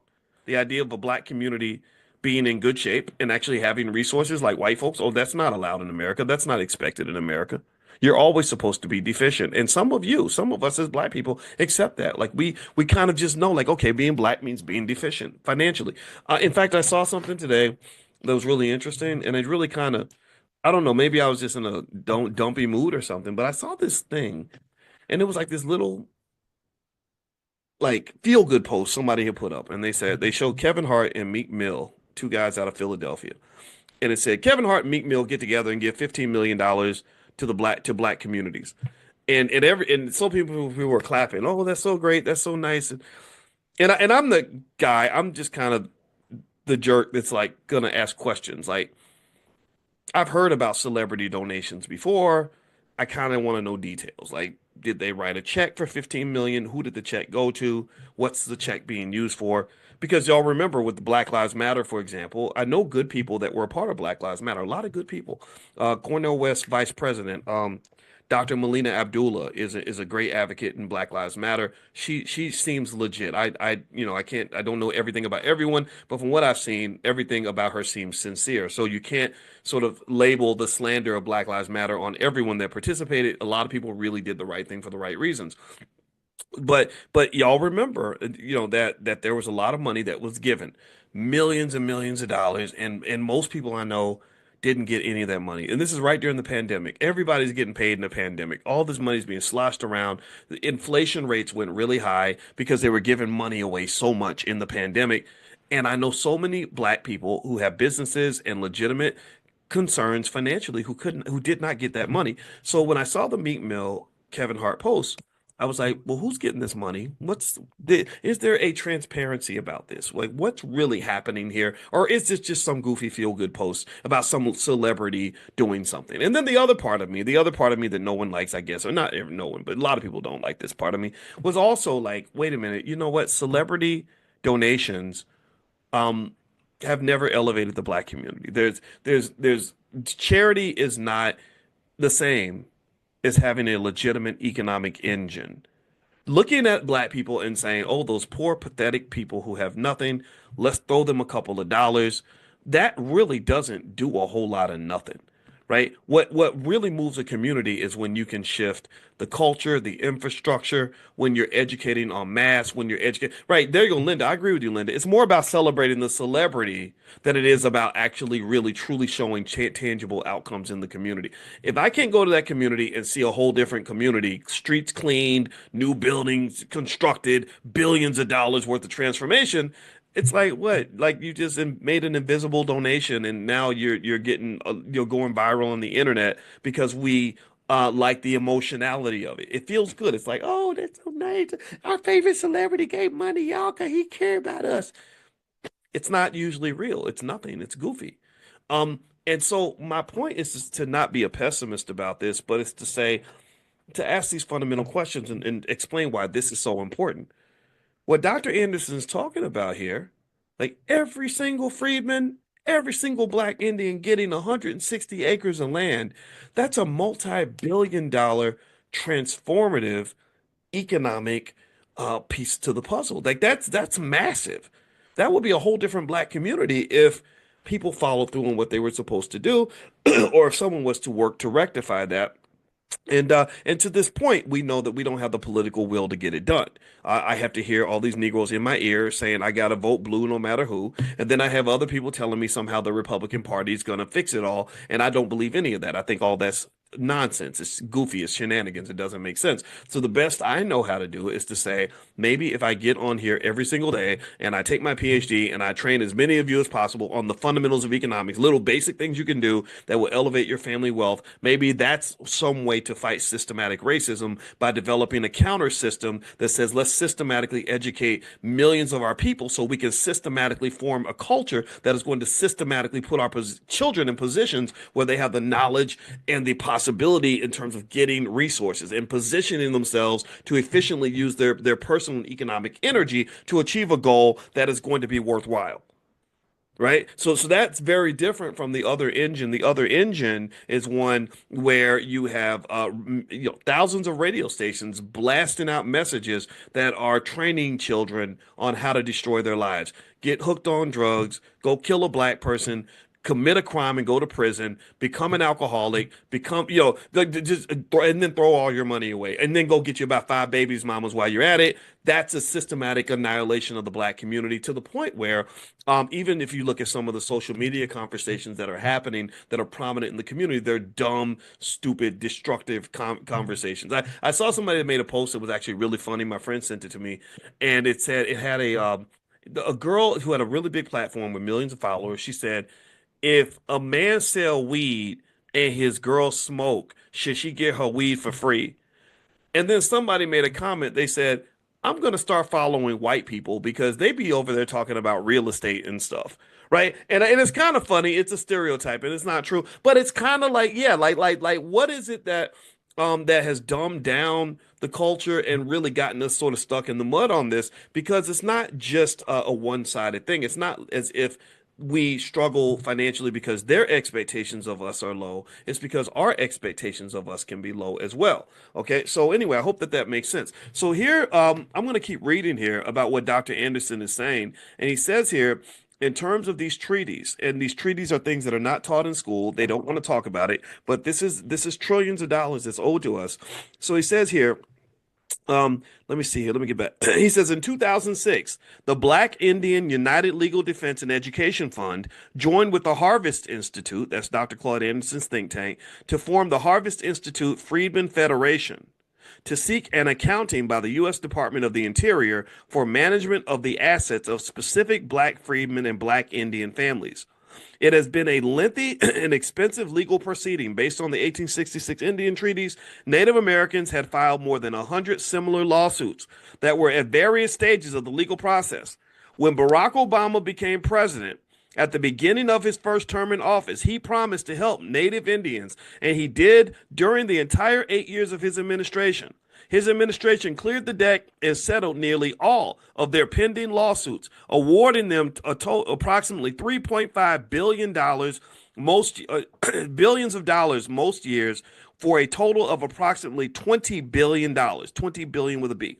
The last batch of 17 pending lawsuits were settled by Obama in September 2016 for $492 million.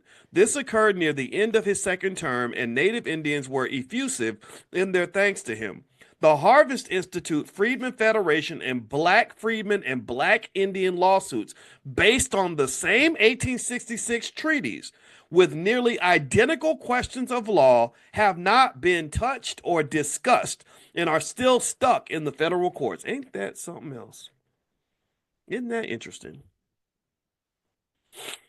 I don't want to hurt nobody's feelings because I know we got some, we got people that, we were kind of trained to worship Barack Obama, but isn't that interesting? And if you have evidence to the contrary that maybe he did support the Black Freedmen's lawsuits in the same way, then I'm open to that. But isn't this interesting? Because I told y'all about my experience with the Obama administration. It was very difficult. When I did that project with Russell Simmons, we had to grab them by the testicles and force them to change their incarceration policy. I thought this would be a slam dunk. I thought it'd be easy. It's like if you tell me you're going to the store and I offer to give you a ride to the store, that should not be complicated, right? The only time you should be offended if I say, "Hey, you're going to the store, let me help you get to the store," and you get mad about it. Well, that means you wasn't planning on going to the store in the first place. So if you tell me that you're going to change incarceration policy and we basically form an alliance to kind of encourage you to do that, then you should go ahead and just do what you said you were going to do, right? But I can tell you all from behind the scenes, that's what made me very disillusioned. I don't hate anybody, and I'm not here to sit here and I know people we get in this habit of worshiping politicians and believing they can do no wrong. But I'm gonna tell you, after I saw what I saw, I was disgusted. I said, I don't want nothing to do with none of these damn lying ass politicians no more, because this is crazy to me.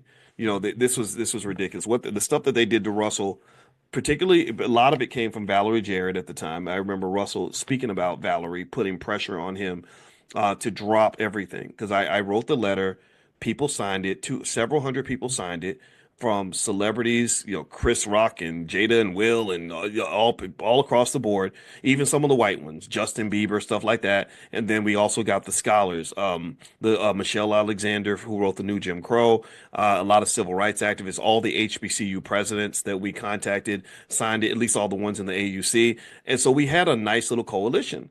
And it should be just easy. Like, okay, let's have a meeting. Let's just get it done. No, they really, really, really pushed all the way to the end. And I mentioned to you all that it was Justin Bieber who got it over the top. Believe it or not, it's crazy. I don't even listen to Justin Bieber, but I was grateful because when he did that, they just said, okay, the pressure is too great. It became a big trending hashtag to end the war on drugs. And then finally they went ahead and did some, made some adjustments. But I just really thought, like, why does it have to be so damn hard? What's the game here? I don't get the game. And I think that the game really generally is we own the black community. We own them, but we don't owe them anything. So we own them, we control them, we tell them what to do. They are our little soldiers. They work for us. We don't work for them.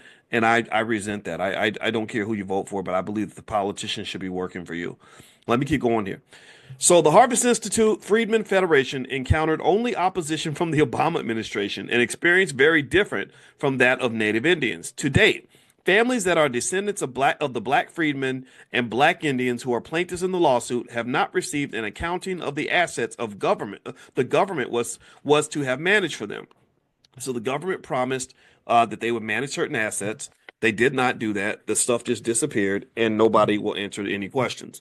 The litigation battle to correct the racially prejudiced behavior of the U.S. government was fought in the 21st century during the period that a black man was sitting in the president's chair in the White House. The U.S. Department of Justice was headed first by a black man and finally by a black woman, and a black man sits as a jurist on the bench of the U.S. Supreme Court. Yet none of them acknowledged the lawsuits nor sought to intervene on behalf of black Americans as was done for Native Indians.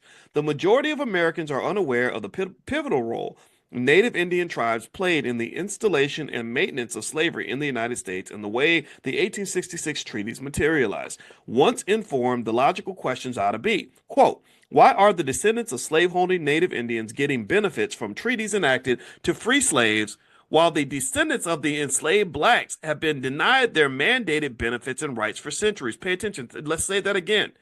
They're getting benefits to this day for treaties that involved in letting their slaves go. So the slaveholders are getting benefits, but the descendants of the slaves are not.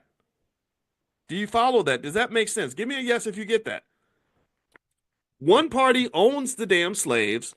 They signed the treaty as a type of compensation for letting their slaves go. They're like, look, the slavery thing's over, but here we'll give you something, for your trouble.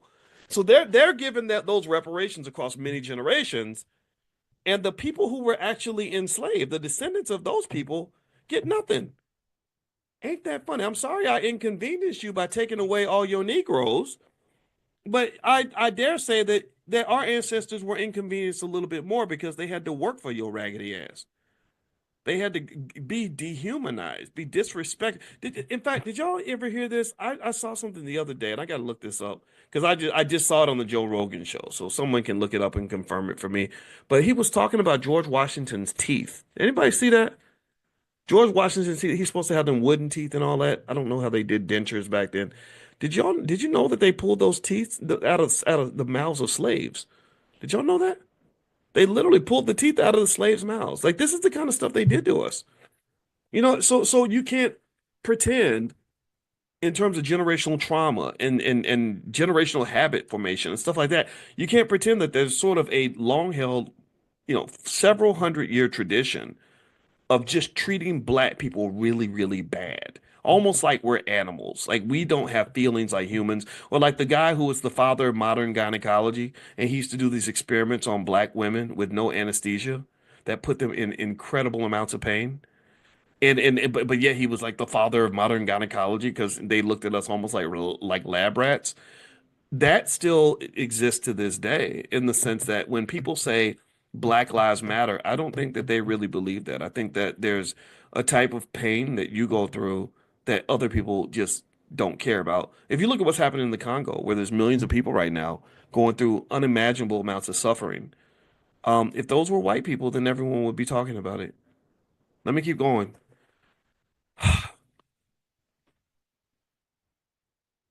The historical significance of these treaties cannot be minimized because they detail tangible benefits, real stuff, tangible benefits directed to a specific segment of Black Americans and their descendants. The economic benefits should have been enjoyed by the Black freedmen and Black Indians and passed on to their descendants. Over the course of the last 150 years, these treaties have served as a basis for Native Americans to demand accountability from the U.S. government for mismanaging Indian assets.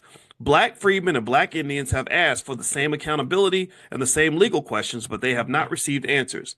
Blacks cannot let the economic benefits of these treaties to Blacks be ignored. How is it that legitimate benefits assigned to Blacks are always forgotten in history? I mentioned that earlier. I just want to read that again so you guys will know where we're standing on this.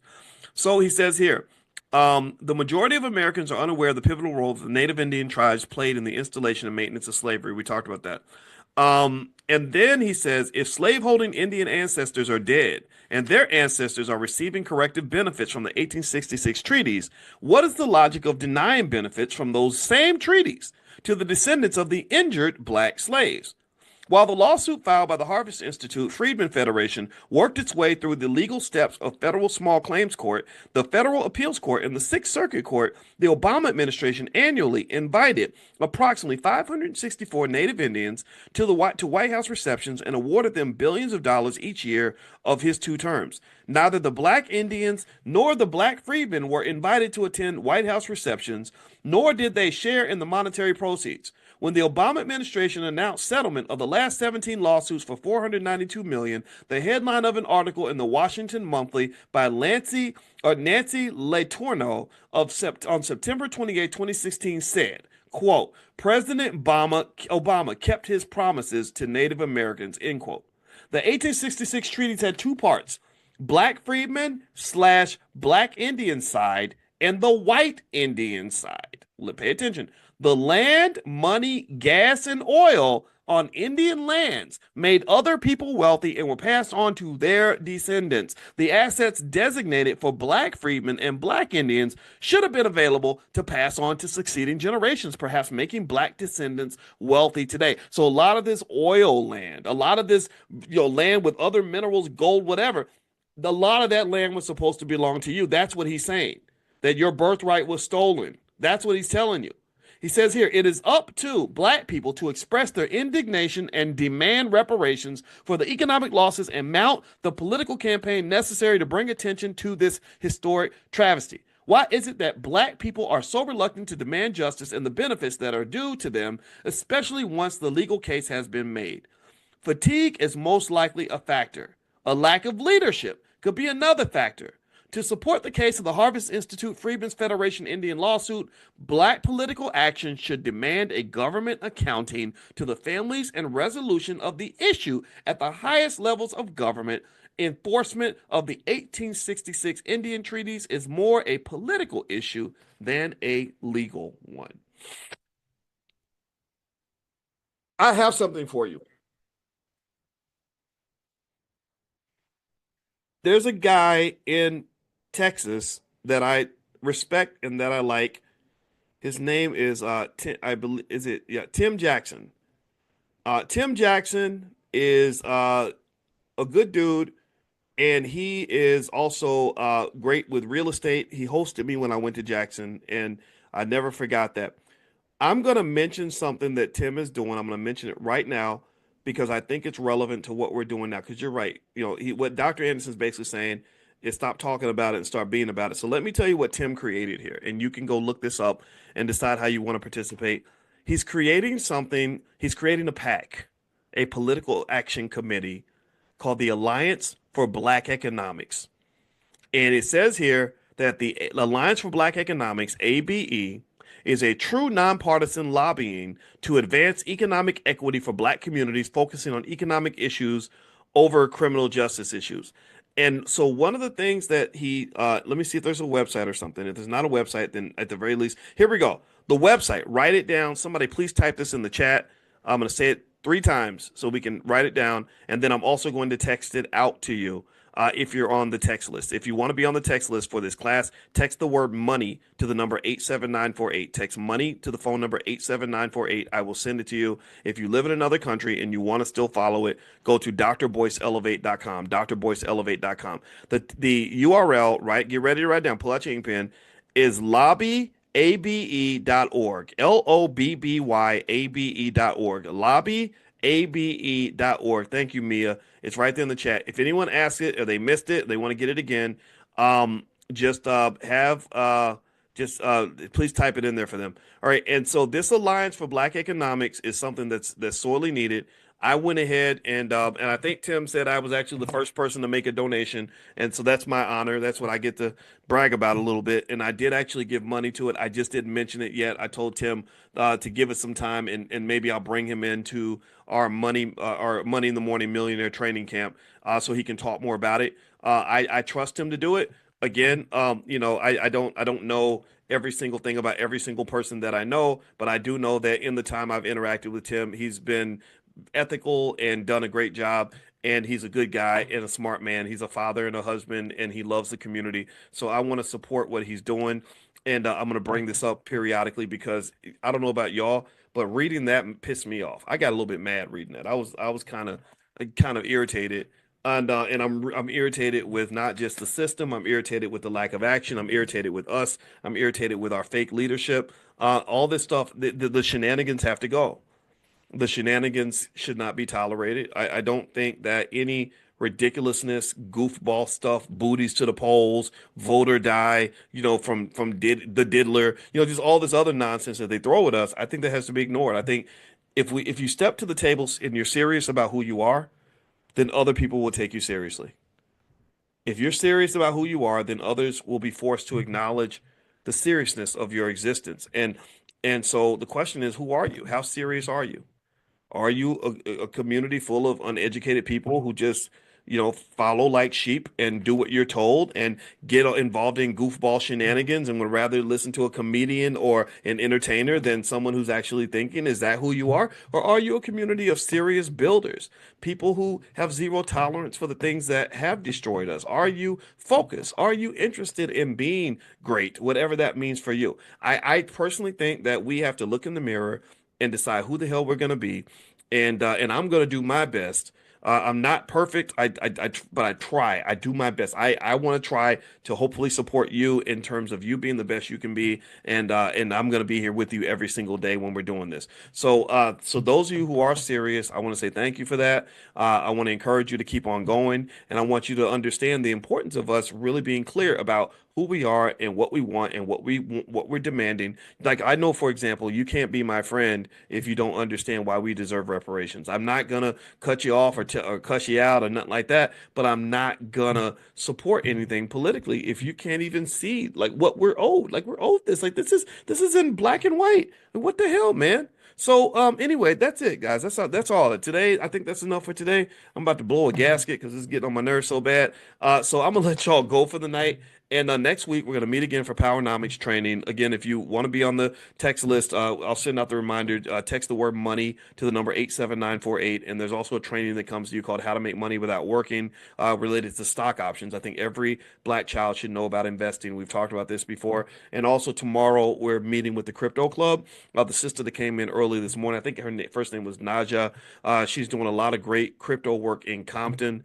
And she's just every time I say Compton, I want to say Compton, Compton. Anyway, but she's out of Compton and she's right in the community. She's 100% B1 and she knows her crypto. So if you want to join us in the crypto club, I will send you all the text link to join. And also if you're interested in other things we're doing in the Black Business School related to crypto, just also text the word crypto to the phone number 87948. So you text crypto to 87948. I'll make sure you also get an invitation when we meet with the crypto club. That's what we're doing tomorrow. And of course, tomorrow morning we have our Millionaire Training Camp every morning at 10 a.m. I personally think that we are the best black wealth institution on the planet. No other place does it as well as we do. So, I'm actually excited about what we're building here because I believe we're going to change the world. So, God bless you. Have a good night, everybody. It was great to see you, and I will talk to you all very, very soon. Take care now. Bye bye.